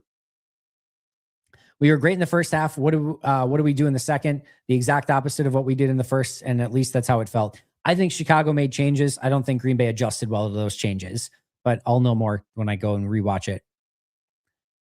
Found out LaFleur didn't like 25. I don't know if that's the case. I think it was Nixon who led the charge to not do it. And I think they maybe made a push for him to do it this week, but I don't know for sure. Unless that was something we found out in the post-game chat that I'm not aware of. Missed 2 field goals and an extra point. Fumbled kickoff using a guy who never did it. Fumbled on the goal line. Threw a pass to a left tackle who fumbled. Dropped passes on the last drive. Gave up 3rd and 4th and longs. Yeah, but other than that... penalties, delay of game coming out of a timeout. Used all timeouts at the end for no reason. Couldn't stay in bounds on a prevent defense. Stay in bounds on a prevent defense. Gave up 25 points in the 4th quarter. Punt returns. Yeah, but other than that, Matt, things went well. I don't know. I don't know if Hafley's a consideration if Matt's gone. I don't know what they do in that situation. I don't know. Again, it's not my direction that I would go in, but we'll see what they do. Great coach gets a team to reach their ceiling, even if it's a low ceiling. Matt LaFleur has achieved that only once in 2019, just the way that it is. 2013, probably a ceiling reacher as well. 2019 and 2023, I feel good about. Other years, I do not. Thoughts for a leader of men as head coach, maybe Hafley, Harbaugh, and then an offensive virtuoso at offensive coordinator, Stefanski, McDaniel, etc. Yeah, again, I think if Harbaugh is coming, he's bringing his whole staff. That's why he basically said no in Baltimore is because they wanted him to change it up, and he said no. So I think you're getting Monken, and I don't know if you're getting like Zach Orr. No, it wasn't Orr, was it? I forget who their defensive coordinator was, but maybe it was Orr. You're probably getting his staff if they come to Green Bay. So just know that ahead of time. It was Zach Orr. It was Zach Orr. Tires me to spend my nights in Germany to see epic collapses any other week in season, and especially every year in the playoffs. Keep it up. Love you. Appreciate you. Appreciate you, my friend. Shout out to Luiges Pizza for sponsoring today's show as well. Also, shout out to Sleeper. We'll get our sleeper picks in before we end here. Would let Matt LaFleur stay in his current contract and approve it 1 year. Adam needs to go so we can have another offensive mind. Rich can go. Rashawn, Elton, Rashid, and Hopper need to be used more. Wait. I'm assuming you mean Rich, Rashawn, Elton, and Rashid need to go, and Hopper needs to be used more, and not that Rashawn, Elton, Rashid, and Hopper need to be used more. But yeah, either way, I appreciate the chat, Game Boy, and thank you for being a member for 27 months. Loved your content all year, Andy. This game hurts a lot. I live in Minneapolis and was hoping for one good piece of news this week. This is the cherry on top of a shitty week. Love the show. Thank you, Minnie. And yeah, it's not probably going to be fun in Minnesota either for you, so best of luck with that. Just try to catch up to live and somehow was transported to a Gregorian chant stream. Low-key goated thing to happen. Astronomically better than the pain of this game. Hope you get some rest, Andy. I don't know how you did that, Emmett, but yeah, that probably sounds better in some ways. Beast, thank you for the vomit emoji. I don't think you're getting Signetti to go anywhere. I don't. I think he's going to stay where he is right now. Everything going forward just seems blah. Time heals everything. But this is a wound that is going to stay open for a while. Am I crazy for wanting to keep Matt LaFleur? Don't see the upside. I don't know if you're crazy, Riley, but you're definitely in the minority. It feels like right now, at least from the super chats today. What are the odds Halfley becomes the head coach? A lot of Halfley supporters. Couldn't imagine Packer football without you, Michael. That's really, really kind. Yeah. I don't think that you promote from within in this situation. I just think you have to kind of get the stink off. If you're going to keep Halfley, assuming he doesn't get a head job, just keep Halfley and Matt together. I don't think promoting Halfley and getting rid of Matt helps in the way that people think it does. And that's not a support of Matt. That's just, I don't think that that's the direction I would go in. Trans Rights, thank you for the chat, and hope you're enjoying your sleep. I love you, Andy. Go Pack, go. We're going to get through it. We will, Kelly. We will. Right back at you. Do you put this on Matt LaFleur and Halfley or McManus? It feels like the defense and offense were equally as bad in the second half. Everyone. And not everyone, again. And we listed the players that played well, but it's a plague on everyone's house at this point. The roster has so much talent and no dog. Again, the talent was pretty sapped in this one. I thought they showed some dog mentality early, but not when they needed it most. 100% on coach. You need someone to come in and elevate the culture, the killer instinct that's been missing. Always like Matt LaFleur, but he ain't got it. Go Pack, go. I'm not a huge fan of defensive head coaches, and I'm not sure Matt LaFleur will be fired, but Brian Flores could be interesting. That's a fun name. That Brian Flores as head coach with a Mike McDaniel or a Stefanski. Brian Flores as head coach with Stefanski as offensive coordinator might be my top choice. That I could get down with. That might be the best idea anyone's brought up yet. Remember, they interviewed Flores when they interviewed LaFleur. So just remember that. They also said they weren't impressed with anybody besides Matt in the interview process. So take that for what it's worth. But they did interview him. Flores with Stefanski as offensive coordinator. If Stefanski doesn't get a head coaching job, that might be the best one I've heard so far. One of the things I'm most mad at is the blocking and pass protection. We know that J Love has his issues and receivers and runners need work, but it's hard to get down when I don't think J Love has it. I mean, I thought he was phenomenal when given time in this game. And if he gets one more second, he might hit that play to Christian at the end of that game, by the way. I have to go out and rewatch that one too. But yeah, they've got to do a better job of blocking for Jacobs and protecting Jordan. Joe, thank you for the chat. Policy will show us this offseason if he's a Bob Harlan or a Mark Murphy. Thanks for all you do, Andy. It's a huge moment. It's a huge moment for Ed Policy, one way or the other. Andy, love your content. Do you believe it's time to move on off of Jacobs this offseason? I do not. Right now, I don't feel that way. Maybe I changed my mind, but I think he is a really strong leader in that locker room. And while he didn't have the year that he did last year, I think the injuries and the blocking were a huge part of that. I would still bring him back next year. Don't know if I'm alone here, but I'm not in the business of cutting our corners who are cheap. We don't have enough good corners to be cutting. You might be right, but they definitely are in need of a facelift there for sure. Taking a step back, are we better team next year without Matt? This is our window after all. To change coaches seems catastrophic, but I understand. I don't believe, even if I was still 100% keep Matt, I don't necessarily agree with like you can't win a Super Bowl with a new head coach to the team. And listen, like what, 3 of the teams left? Well, Ben Johnson, and then Mike Vrabel and Jacksonville's coach, who I'm too tired to remember at the moment. All 3 of those are first-time head coaches. So 3 of your remaining 12 teams, 12? Yeah, 3 of your remaining 12 teams in the field are all first-time head coaches. So I definitely think that one of those guys could win it this year. Hopefully not Ben Johnson. We need to improve at cornerback, offensive line, and defensive line. You're totally right.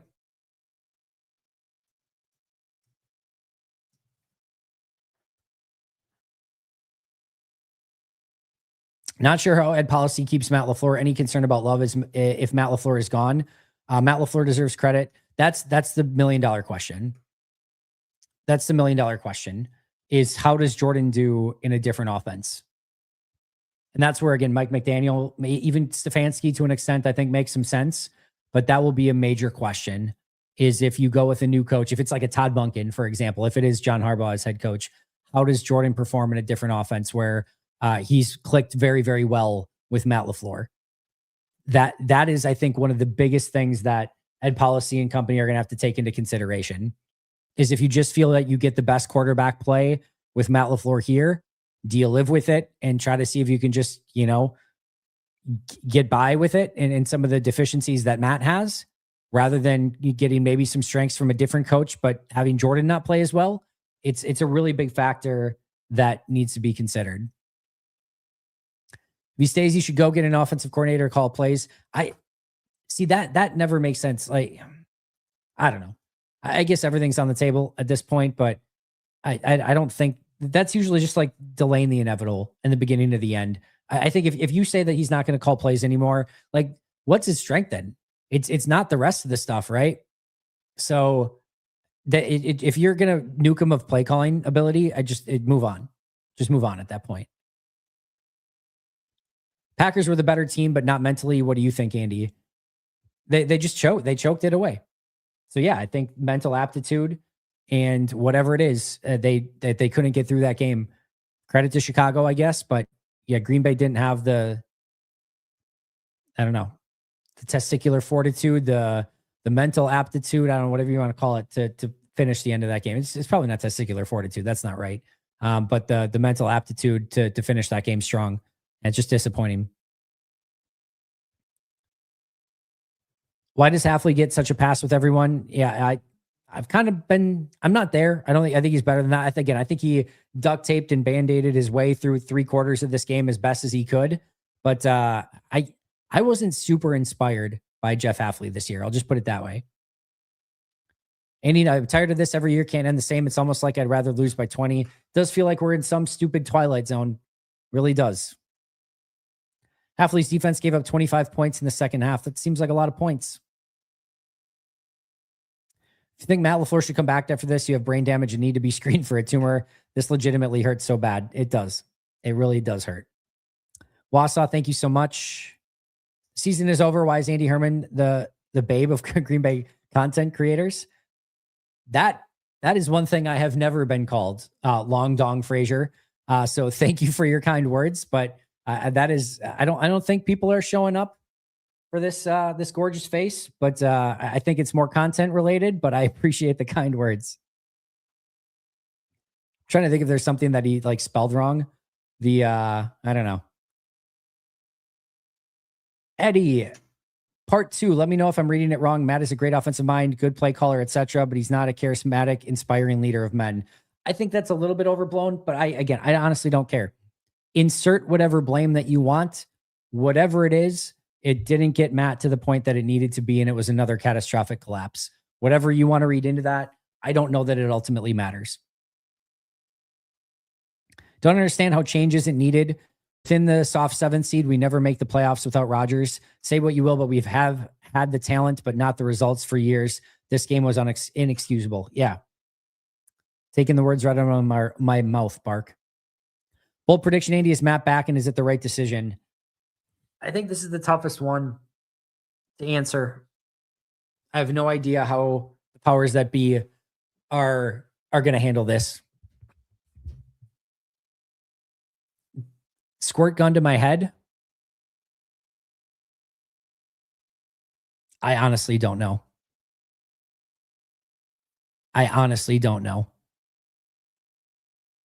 Squirt gun to my head, I would lean towards he's back. And the only reason I lean that way is because that sort of is the Green Bay way.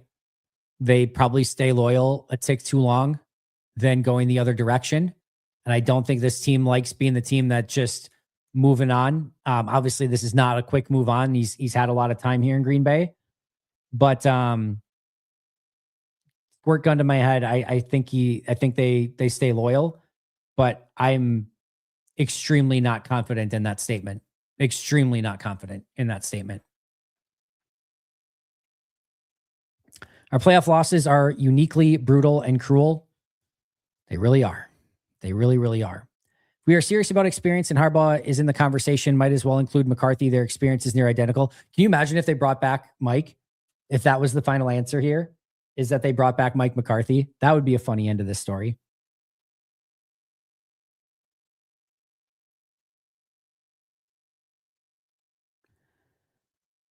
There's going to be a lot of doom scrolling after this for me, catching up on everything. People say Packers fans are spoiled, but I feel like being a Packer fan in the playoffs is cruel and unusual punishment. I've talked about it for a while. It's like, yeah, you've got 2 Super Bowl wins in 3 decades, some of the best quarterback play you could possibly imagine, but as disappointing of some of the endings as you could possibly imagine. Like 2 of these endings that we've had to live through is like enough for a lifetime. And we've got like 15 of them. Yeah. Andy, how are you doing? Just know we appreciate you. I'm all right. I'm doing great because of you guys. You guys have been incredible. And speaking of which, Donald Lee coming through huge. Andy, thank you for using all the appropriate expletives for that abomination. Also, kudos for being the only person who didn't blame Jordan Morgan for giving up the RPO sack last week. Great job this year. Once again, a shining light in another depressing season. Here to do what I can. I wish, it's going to be sweet one day when we get to celebrate a Super Bowl win and we get to do this. I've talked about not to have any main character syndrome here and make this about me. It's not, but I had a Super Bowl as a kid in 96, which was awesome to get to experience as I was sort of like cementing my fandom and getting to enjoy it as a kid. I got one in 2010 as an adult before I was doing any real covering the team or anything like that, which was really fun to get to experience it on a different level where I understood the game a lot better than I did in 96. There was certainly a lot of heartbreak between 96 and 2010. And to get to do that was awesome. But the crown one would be to get to do it covering the team. And so I'm really, really hoping I get that final one, the final, tick on the old cap of getting the one to do it while I'm covering the team as well. Hopefully 2026 is the year. I guess technically 2027 when that Super Bowl would be. I don't talk to kickers. Now you know why. Now you know why he doesn't talk to kickers. I blame him less for that now. I don't want to talk to Brandon McManus either. I don't freaking blame him. Policy could do the funniest thing and bring in Mike LaFleur for head coach. Fire LaFleur. Hire LaFleur. No, not that LaFleur. Fire that LaFleur. Hire that LaFleur. V-Law, thank you so much. Thanks for a great season. I learned a lot from you this year, friend. Go get some sleep and enjoy the family time tomorrow. V-Law, I appreciate you a ton. No promises. No promises. I like, as I'm doing this, I'm thinking I'm doing a 2+ hour chat here. I probably am just going to, I don't even know if I upload the audio to this instead and maybe don't do a podcast for tomorrow. And then maybe I go live again tomorrow, like later in the day. But like, the more I think of it, the more I'm like, I'm not going to probably sleep anyway. So I probably will do the rewatch and I probably will do a podcast, but we'll see. We don't own them anymore. Not right now. Not right now. Chicago's taking their keys to the city back, apparently. You can put in any phase for every loss, but beating ourselves over and over seems fundamental. Find the reason for that and make your decisions. I think it's the hard part is there's not any one thing, but there's too many things to turn a blind eye to. I think that's probably the best way to put it. Anthony Campanelli would be kind of fun. That'd be a fun hire. Anthony Campanelli as a head coach, keeping half on as defensive coordinator would be potentially kind of fun too. I don't know that I feel that strongly about Campanelli, but I'd probably bring him in for an interview. The last Alpacasaurus. This sucks so much, but I really appreciate listening to you every day, Andy. Yours is the best content out there. Please keep the weekly chat with Justice going. It will. We'll be here with Justice every week. Justice is probably the only one that stays on. We'll do some wrap-ups this week. We'll try to get Paul Brettel on. I think we'll either do the live with Wall or a full show. We'll probably just do the live with Wall, would be my guess. That'll probably be our last one with Wall. Don't know if we'll have Carmen on one last time, but if so, it'll be this week. And then, we'll again revisit everything next year.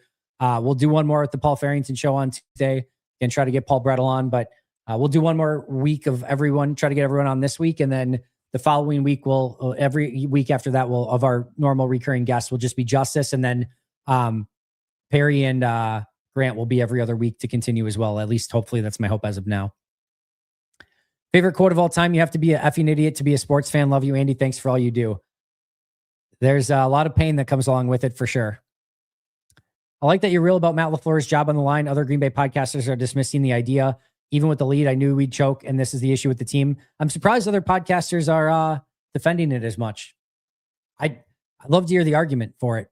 And you guys and everyone, I'm sure, is well aware of my take on Matt up until this point.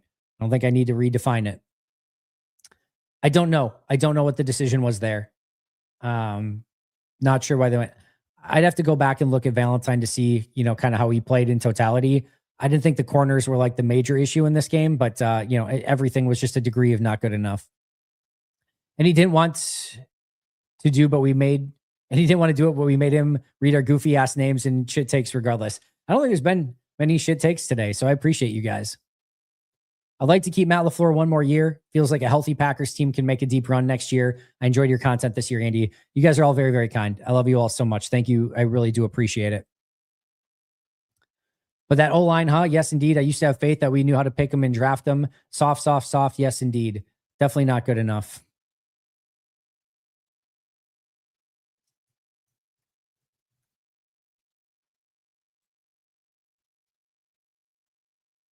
We still have so many super chats. Oh, that's remarkable. You guys really are incredible. Oh, I just totally lost my spot now too.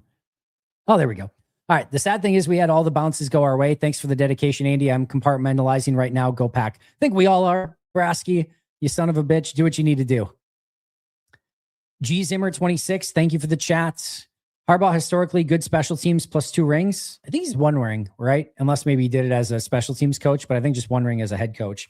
But special teams would definitely improve if he's the hire. The only excuse Matt LaFleur has is injuries. They destroy the O-line by moving people around. Our corners are trash, undisciplined. Our special team sucks. Why was Half using Quay and Duff on Loveland? I think he was trying to change up the defense, I'm sure, as much as he could. Here's the thing.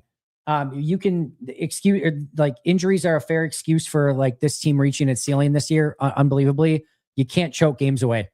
I don't care who's missing. I don't care who's there or not there. You simply cannot choke games away. You can't be a 95% odds of winning in the fourth quarter and choke away the loss. Just can't do it.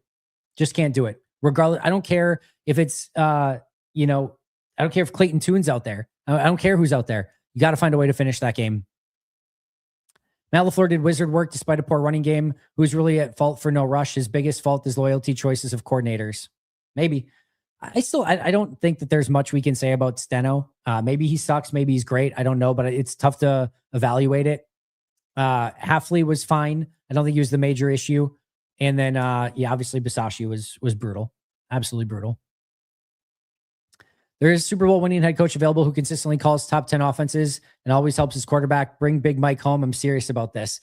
I don't think that's the way to go. I really do not think bringing back Mike McCarthy is the way to go. G. Zimmer, without the 7 seed, we're on a 4-year playoff drought, and that gets Green Bay coaches fired. Enough of Matt LaFleur already. Yeah, There's G Zimmer. There are plenty of talking points to fire Matt. If you want to fire Matt, I don't think that's a good one.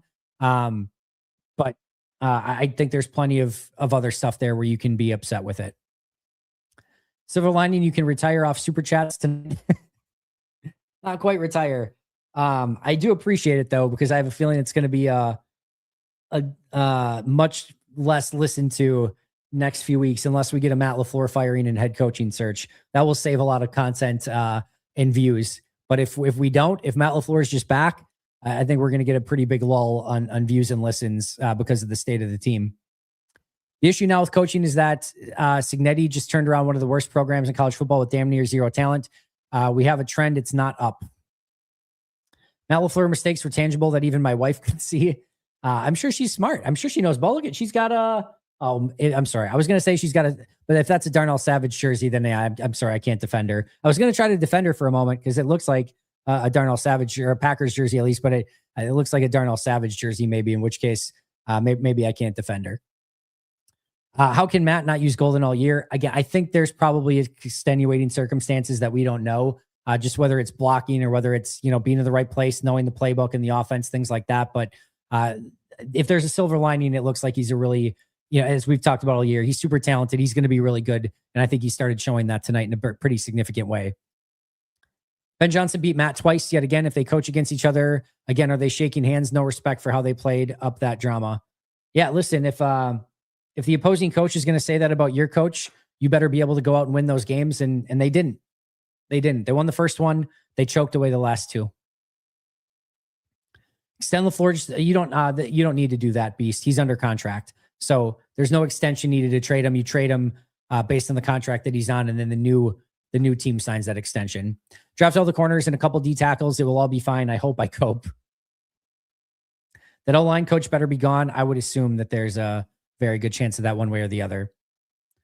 I mean, they couldn't run the ball, Jacktown. I mean, if anyone's complaining, it's that they didn't be more aggressive. They ran 6 times for 0 yards in the second half, and Jacobs was running great in the first half. So again, lots to complain about in this game. Emmanuel Wilson only getting 1 carry is not one of those things to me. Keep your heads up, everyone. Thank you for still hosting tonight, Andy. Call someone you love tomorrow and talk about life outside of. There's a life outside of sports. No, I'm really excited. My youngest has his first 2 basketball games tomorrow, so I'm really excited to watch him in that. My oldest has 3 basketball games. I'm going to be able to go to the first 2, and then my youngest has a soccer game too. So we have 6 games tomorrow. I'm going to be able to make 5 of the 6. So I'm going to miss one of my oldest basketball games, and I'll make the other 5 games. So I'm excited about that tomorrow. And then we still have playoff football, and I don't think I'm going to sleep, but we'll get through it.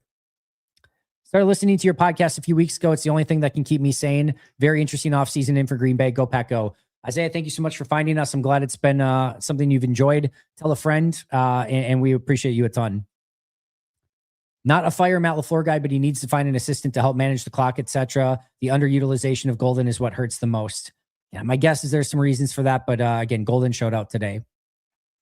The head coaches are responsible for a lot of coordinators, position coaches, etc. If anything else damns Matt LaFleur, got to wonder if it's this. I know Green Bay pays staff less, but I think we needed a change here. They paid Bisaccia a ton, and that didn't work out. And Hafley was a really good hire. So yeah, it is what it is.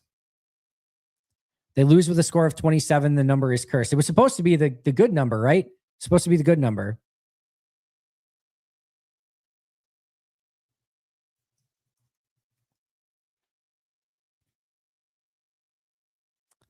Generic username. Thank you so much. Speaking of generic username, thank you for becoming a brand new YouTube member. Andy, you do great coverage. Tonight was hard, but we're here for each other. I see a lot of potential in our team, but I wish it was better utilized. I think we all do, friend Rear. If you would have told me that I was going to be here for 2 hours, I would not have believed you. So you guys are incredible. Saw what I needed from Jordan Love this year. Can't stay status quo with Matt LaFleur. Risk wasting Jordan's prime. Fair way to look at it. If a healthy team makes a run with Matt LaFleur next year, then they also would with Harbaugh or other experienced head coach. Maybe. Interested on thoughts on RG meaning the right guard or RG meaning Rashawn Gary? He looked pretty good to me. His energy was better and was actually pressuring the quarterback. All right, Rashawn Gary. First glance, I thought it was fine. again, I don't think you're getting the impact for what you're paying. He had 1 tackle, 1 pass defense, 1 QB hit. So cool. Yes, I thought he was a little bit better. That's still not getting what you paid for. Rough end, which again, I'll say this. I'm not going to box score scout it, right? So maybe the tape looks a lot better. And if so, I'll say that during the week this week. But that's not a box score that you're looking for a guy you're paying more than 20 million per year for, especially one that hasn't had a sack or tackle for loss since early October. Rough end of the year, Andy. Awful week for me living in Minneapolis, but on the upside, roster is great. Need to get Harbaugh. Don't love the options. I wish there were better coaching options for sure. Negs is delusional. He would keep Matt. That's why I come here for your level-headed approach. Negs is smart. Again, maybe in a couple hours, a couple days, a couple weeks, a couple months, I feel different. I don't know. In the moment, I think that's a really difficult one to come back from. And I think everything's on the table. Squirt gun to my head again. I say I think they'll keep him. I will probably be less disappointed than the vast majority of you if they keep him. I don't think it's like the worst case scenario. I think there are arguments to be made for it, but I would lean towards going in a different direction as of right now in this moment, just because I think that's I don't think you can come back from that, at least not easily. Christian, you're more than welcome. PC's still in the chat. I'll pay you not to review the tape of this game. That's just torture. No, I have to. I was going to say if I get I'm not even going to put a number out there because I want to keep the streak of grading every game together no matter what. But I appreciate you, PC. And you love the channel. Keeps me sane. What can we expect? When can we expect a decision on the head coach? Loss comes down to big 3, kicker, corner, and O-line. Thoughts? Decision could come as soon as tomorrow, and they could make a swift move. The one thing I can tell you is they can't drag their heels. They absolutely cannot drag their heels. There's 8 coaching vacancies already. A quarter of the league is hiring a new head coach. The floor would be, if they move on from the floor, that would be 9. And McDermott and or Tomlin could still go this week as well. So you could get up to 11 if all of LaFleur, McDermott, and Tomlin are gone. So a third of the league would be looking for head coaches, or at least up to it. They cannot drag their feet. That is the one thing they cannot do. In fact, I would argue if they're going to move on from LaFleur, it needs to be done by Monday morning at the latest. At the latest. They can't drag their feet past that. This needs to be a quick decision one way or the other. And I really can't think that they can drag this out. Kicker needs to go. Corner needs a facelift. O-line needs some new bodies for sure. I'm right there with you, crazy foe. The super chat has no purpose besides keeping Andy here longer. Beast, you're an incredible person. Thank you. Pro wrestling. You want to talk some pro wrestling? That sounds more fun right now. I'm more in for that. That was a brutal Raw lately. What was the other day? Was it a Raw? It was a Raw, right? Oh, it was the Stranger Things Raw. I tuned into that. Because I thought maybe Jericho was going to appear. That was a god awful Monday Night Raw. Just a terrible, terrible show. Brutal. Packers played up and down to their level of competition all year, even situationally where the Packers took a lead and couldn't close it out. My heart cannot take another season of this. Fire Matt LaFleur. Very popular sentiment in the chat today. We start a petition, Andy for GM, justice for head coach. I'll take the GM job. Good luck with that. Mike McCarthy, come back. Been sober for 1 year, and I don't know, man, today might be the day. I was going to make a joke, Natang, to say, what are you doing? Or Natan, go. But no, if you've been sober for a year, that means you've been trying to stay sober for a year. Please don't change that today. Keep your streak going. You got this. And definitely stay sober, my friend. Harley, thank you for the chat. Kenneth, Justice Mosqueda said Green Bay only had 1 good year left until a rebuild. I do disagree with that. I very much disagree. This window is going to stay open for a good period here, but they're I'm assuming it's Goody. They're going to have to hit on some late round picks. They're going to have to find a couple value free agents. They're going to have to manage the cap in a really smart way. But the window is still open here for, I think, a 2 to 3 year period at least. Daniel, thank you so much. Nathan, how much money do I need to give you to call in? I promise I won't yell, just a lot of conversation points. No call-ins today, Nathan, but you can chat in as much as you want. N Killa, How much money do you have to make before sleep? It is nothing to do with money right now. I appreciate it a ton, but I will continue to go until we run out of super chats. And I will always answer all super chats no matter what, but I would certainly make more of an effort to do so even tonight. We're all mad at Matt LaFleur, but Halfley was with a horrible fourth quarter. Wasn't good. Again, I think he held it in check as long as he could. A lot of smoke and mirrors and Band-Aids and bubble gum and everything else. I just think at some point you knew they were going to have some point production. Green Bay had every opportunity to put that game away prior to that point. And while I don't give all forgiveness for it, I can understand a little bit more when you have no pass rush, you don't have corners, and Edgerrin Cooper, your top linebackers out. I think he's a great defensive coordinator. I wouldn't have any real desire as a head coach. Maybe I could be convinced otherwise, but that's my initial gut take on it. What you do, coaches, Gary Walker, what is your dream for 26? Yeah, I need, again, a little bit of time to think about head coaches if they do go in that direction and just to do some research on it. Gary would be gone. Walker would be gone. My dream for 26 would be a Super Bowl. That's my dream. Just joined. What a stupid effing team we love. I've never been a Fire Matt LaFleur guy, but Jesus, how are we feeling about this? Appreciate everything this year, Andy, and cheers. I know you just joined, but you've echoed the same sentiments of about 1 billion people so far. TL1591, which I'm assuming you're a robot. Hey, congratulations. I'm not going to talk smack. I don't know that we would have been afforded the same luxury if we would have won, but congratulations to you guys. I guess you deserved it, but more importantly, we choked it. And I've got nothing to say. And I know as Bears fans, after years and years and years of being the doormat, having a coach and a quarterback that can win that game in Ben Johnson and Caleb Williams, even though Green Bay choked it away to a pretty large extent, has got to feel pretty good. So congratulations to you guys. Jacob's back. Can we save 13.5 million? I'd have to look at it. Sorry, I thought I had a over the cap up, but I guess I missed it at some point. Jacobs is, so they have 6 million in dead cap, 6.25. They save 8.4 million this year if they were to release them. But the better way to look at it is, do you want to sign him to would you sign him to a 1 year, $11.5 million deal? Okay. So would you sign him to a 1 year, $11.5 million deal? That's the question. And if your answer is yes, then you keep him. And if your answer is no, you release him. I think that's probably borderline, but I probably lean towards keeping him. Yeah, Nixon did return some kicks. We got that. Some of our problems, bad defensive tackle play and special teams play precede Matt. Yeah, okay. That might be true, but you've had 7 years. Okay? So that's not an excuse. Were we doomed this year with no run stuffing defensive tackle or true number one corners? I don't think so, no. And here's the bottom line.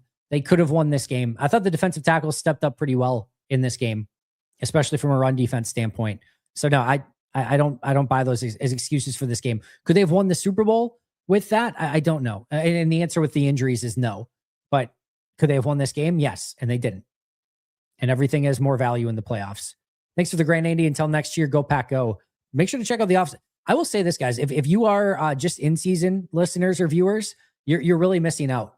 There's a ton of really great stuff in the offseason. So I cannot recommend enough. In fact, I actually think personally, my best work is in the offseason. I actually probably almost enjoy that a little bit more. And it's pretty much, maybe this is worse, but you get me every day, pretty much like solo for most topics. So you get a lot of Andy for better or worse. And I actually find that part of the season extremely enjoyable. So if you're not one that's checked out off-season stuff in the past, highly recommend doing so. Robert man, between keeping Joe Barry as long as Matt did and now Bisaccia, you have to hold him accountable. He had to have advocated for both when it was obvious it was the wrong decision. I don't know that that's necessarily true. Green Bay does not like moving on from coaches when they're under contract, but yeah, and that's an organizational thing. But either way, giving Bisaccia the extension and the raise this last year is just insane. Bring back Mike McCarthy, make Green Bay great again. Kidding, of course. See what you did there. Holy Jay Teasus. As a YouTuber, a shareholder, and a football junkie, this is my favorite YouTube channel. The day is darkest before the dawn. Go Pack Go. Appreciate you, Pro Wrestling Bits. Beast back at it again. Seen a lot saying the Packers should dump Love on Instagram. Okay. Yeah, you're right. If that's your takeaway from this game, I don't even know what to say. First of all, just ignore idiots, okay? So if that's the takeaway, I don't know what to tell anyone. Love was borderline phenomenal in this game. Keep sending those super chats. Tell policy we're holding Andy hostage here, reading them until there are changes. Grandma doesn't get left out of the cage until you make changes. That's what you're doing here. I get it, Zilich. Matt LaFleur needs vet teams to succeed, not a fit for Green Bay. Not sure I totally agree, but it hasn't been good enough in totality right now. Sucks. We destroyed over the turnover battle, key to the game. We destroyed over the turnover battle, key to the game. It should have been a key to the game. It ultimately wasn't. And they got lucky on turnovers too. They could have fumbled, 3 times? Or they did and they recovered or got it back. Gary and LVN looked better. They had moments. How did you feel about Matt LaFleur getting hired back in 2019? He was the guy I wanted. I was the first one on it. I was on the TV show in, it's one of more, well, I don't know if I want to say it's one of my more famous takes, but like the day after Matt LaFleur got fired, Green Bay, I was on Green Bay Nation, the TV show in Green Bay at the time, and we recorded on that Tuesday. So it was really early in the process. And Lily Zhao was the host at the time, and said, I think it was Lily at the time, and said, who could be the next coach of Green Bay? And like, who should be? Who do you want? And I said, Matt LaFleur. And this was like, he wasn't even really on the radar a ton at that point. I don't think even maybe at all at that point. And so I did say, like, I need to research it further or something at the time. But yeah, Matt LaFleur was my guy I wanted. And so, yeah, sucks to see it get to this point potentially. Ted, thank you so much. Andy, appreciate the hell out of all the work you do. Off-season episode on the painful internal extensions. Bach, A-Rod, Campbell, Jair, Jenkins, Clark, Gary. Yeah. Players who have gotten paid. Zach Tom is going to be fine, but even paying Zach Tom this offseason, he gets hurt immediately. Paying Micah, and he gets hurt immediately. The contract extension has been a curse in Green Bay. Thankfully, not for Jordan Love, knock on wood, although he did have a couple injuries this year too. Donovan, why is there no comments on Goody? O-line misses corner room. I just think there's a lot of really good stuff that Goody did, including finding Jordan Love. Like, Jordan Love will extend your career as a GM just in and of itself. And there's a lot of other really good picks. I mean, you go through all the roster of the players that we're excited about that are back next year. It's all Goody. So this is a roster we expect to compete for a Super Bowl next year, right? You want a new head coach because you think that this is a Super Bowl team. Well, you think it's a Super Bowl team because of the team that Goody assembled. So I think that's why there's maybe more forgiveness there. White Mamba on the road, and you're missing 5 of your best players, and you have your team up 21-3 at halftime. That's rare, but he has a pattern of not finishing, poor clock management, and bad special teams. You are correct on those things.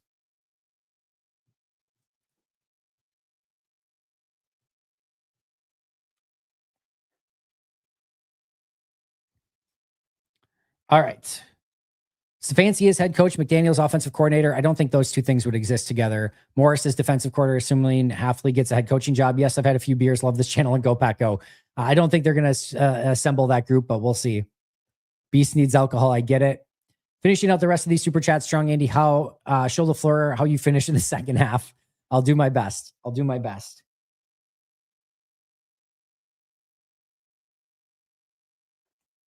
Robert Saleh, maybe.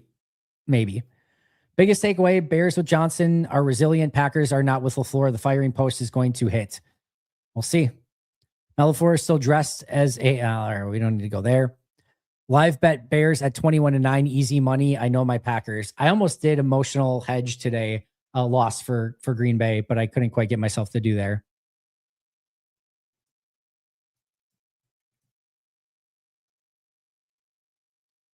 All right. This team has broken my heart so many times, and I keep coming back like a toxic relationship. Hope no one is blaming the defense. Thanks again, Andy. There's things to blame the defense for in the final drives for sure.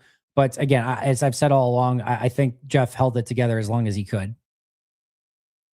Another one with no purpose, just to give Andy more money. Thank you, Beast. Signetti and his Grinch face would win in Green Bay. Go IU. They probably would.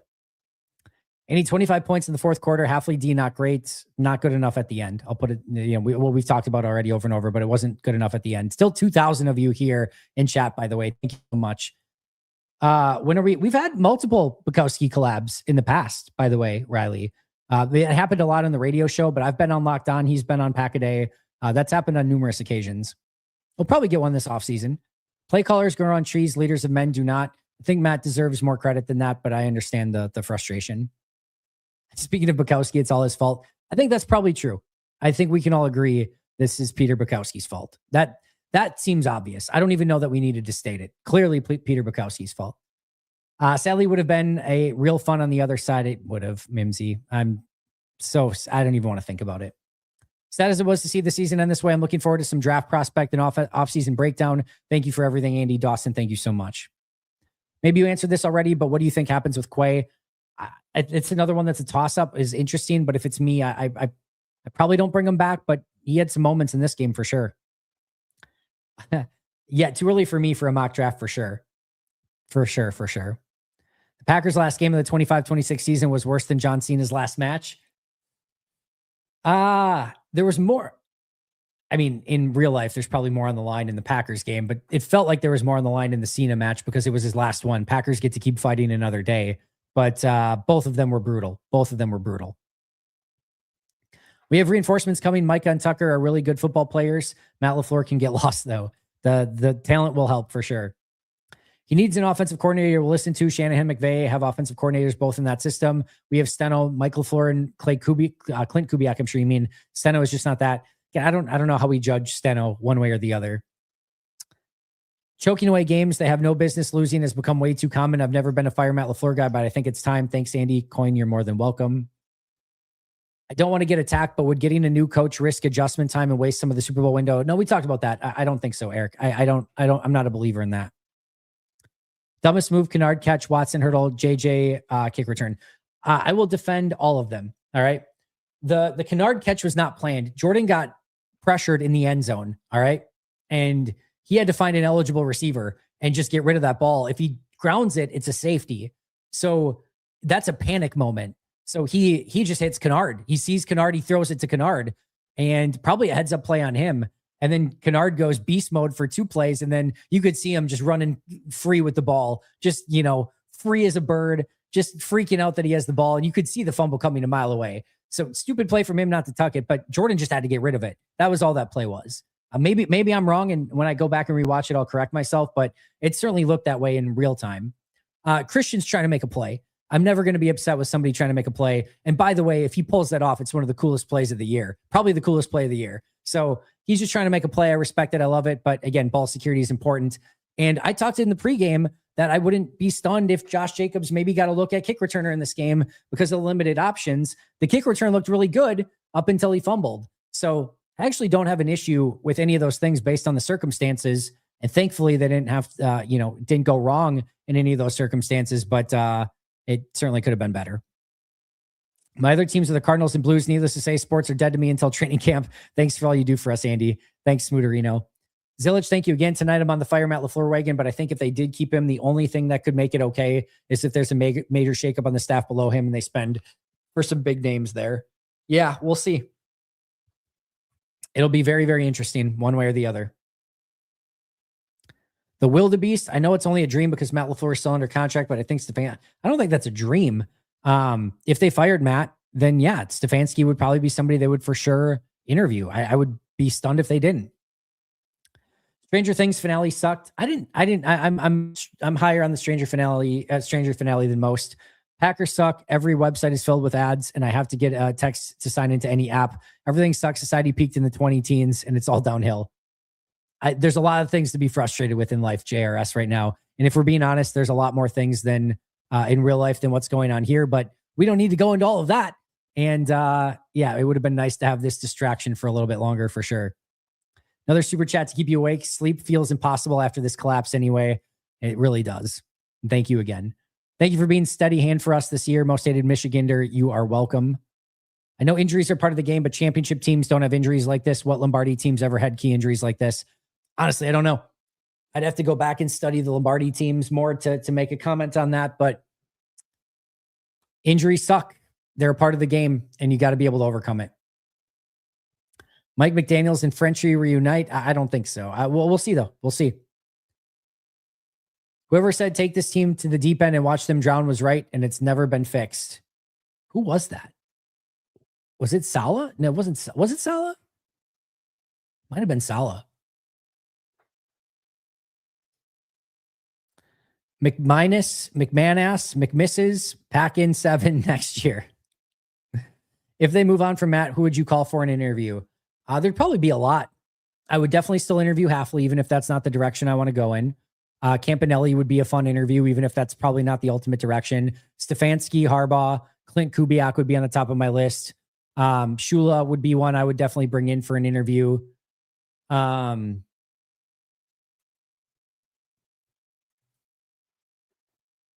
Jesse Minter would absolutely be on the top of my list. If I didn't say Stefanski yet, then Stefanski. Brian Flores would be on the top of my list. Lou Anarumo, the Colts defensive coordinator, would be somebody I'd want to interview.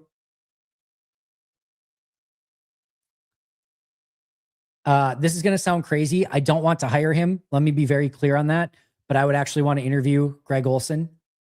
I'd probably interview Salah. Those would be probably some on the top of my list off the top of my head.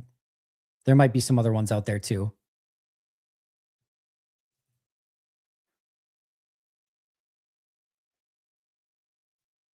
I don't mean to defend Matt LaFleur. My bigger point is our front office has left gaps in obvious spots. Listen, here's the thing. Psyched to be here.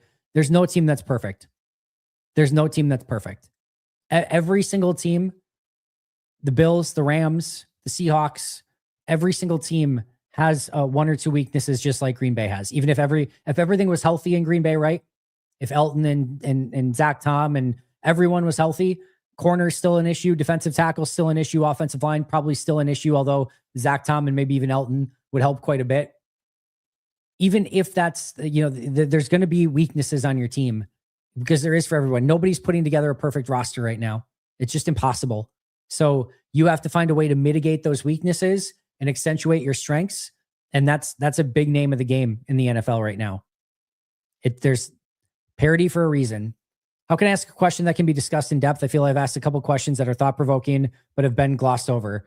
Robert, man, I'm so sorry. I'm trying to get to as many chats as I can. We've been here for 2 hours.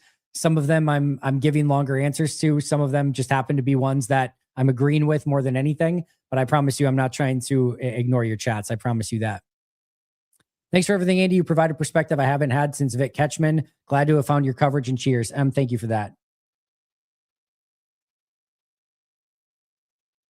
I hope they bring back Jonathan Ford next year. Thought he looked good the last 2 games. I want to see how he performed in this one, but I would definitely think that he's going to be a training camp competitor one way or the other. Hire Sean Clifford as head coach. Appreciate you, Andy. That is not one I would bring in for an interview, but Riley, I appreciate you as well. I like LaFleur. I've never been a Matt LaFleur fan, but I almost feel like we have to move on. This team needs a leader like Vrabel, a leader of men. Again, I think Matt is deserving of a little bit better. I think he's a leader of men, but maybe not a good enough one. There is no real life. There is only football. I get that. Defense was never the same after we lost our closer in Denver. Yes, but this is a defense that was expected to compete prior to Micah getting here. And yes, you'd have Kenny Clark. Yes, Devontae was missed and Cooper went down in this game, but I would have expected more from this defense without Micah Parsons than what we saw. He's catching up. Send more super chats. Oh, I'm almost done. Why no McDee's on the candidate list? McDaniels. I just feel if you don't like Matt, you're not going to like Mike McDaniel. He is arguably, very similar version to Matt. If you're looking for a hardcore coach that's going to preach toughness, that is not Mike McDaniel. Mike McDaniel's probably more finesse than Matt LaFleur is. So if you're looking to move again, if you're going to go with Mike McDaniel, just keep Matt. That would be my answer to that one. I second Andy on the offseason content quality. Thanks, Cubs Alex. Appreciate that. Offseason podcasting where the money is made. I'm not sure that that's true, but I enjoy doing it for sure. think we're going to find out that Tom is hurt more than he let on. Maybe surgery in the offseason. Maybe. Either way, he should be ready to go for the beginning of the year. Hire Tim Boyle, laser show as head coach, and watch the sparks fly. Sure, go for it. Let's talk football. Will be interesting with Negs is keeping Matt LaFleur. I respect Negs a ton. And again, maybe by the time Let's Talk Football comes around, maybe I'll change my tune. Farbar or Flores are anywhere near policy's radar. Want it happen fast, might not happen. Time for cooler heads to prevail. Again, either way, like we talked about, Wasa Aaron, this is a decision that has to come very fast. And that's tough. You want your time to decide, but you need to get involved in the coaching search right now if you're going to make a change. McDaniels is the Dollar General Matt. I'm not sure it's that, but again, I think it's too much the same. I would probably go in a different direction for that. All right, friends, we did make it to our end of our super chats. I cannot thank you enough. We've been here for 2 hours and 20 minutes, which I never expected. 1 billion chats in the chat. Thank you so much for that. I can't even believe how many, can't even believe how many people have been here and how many questions we're at. Wasa Aaron just became a new member. Not sleeping tonight. Yeah, if you could, I would love to interview Signetti. I don't think he's going anywhere. Got to get Andy to 7 a.m. Probably a bad idea.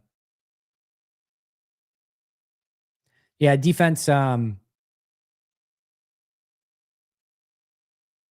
Defense definitely had a lot. Well, I don't know. Either way, they just weren't good enough at the end. Kicker was brutal. Nick, you're more than welcome. Games like this, and there have been a lot of them that make me jealous of Jets fans who just have no expectation. Don't be jealous of that. Expectations and heartbreak is a privilege. I know it might not feel like it in the moment, but it is. It means things matter. And trust me, those seasons are not fun for Jets fans. So I know it sucks right now, but never wish yourself upon something like that. Nick, thank you for being a member for 2 months. Beast is still trying with the super chats.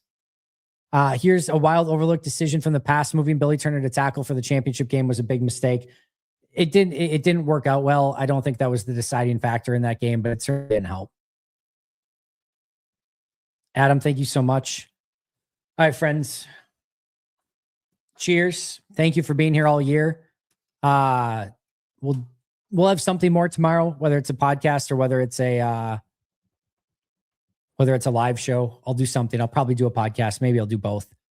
Try to enjoy the playoffs tomorrow, which still should be a really fun group of games. Hopefully the Bears can lose very soon.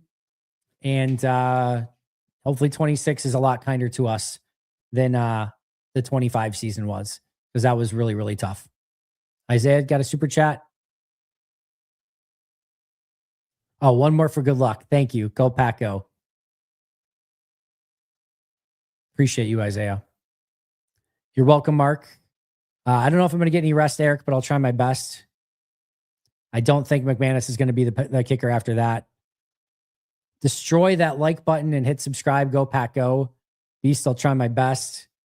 Take it easy, Andy. Prioritize your health. Oh, I'll be fine. I mean, guys, with the one consolation here is that I do get into now more of my down season. I'm done with Bleacher Report now. There's other things that will free up. I don't do as many radio hits. Like my time will become a lot more available. I'll be able to sleep a lot more, a lot less 4-hour nights and things like that. So yeah, it'll be a little bit easier. All right, friends, I appreciate you a ton. Love you all. Have a great night. Let's see. Don't leave Andy. I can't sleep. Maybe I'll come back later. We'll see. One more, because why not? Thank you again, Beast. I'll see you guys. Oh, Cart got 1, 2 in. Thank you guys. I'll see you guys all very, very soon. Enjoy your Sunday as best you can. But until next time, and as always, go Pack Go.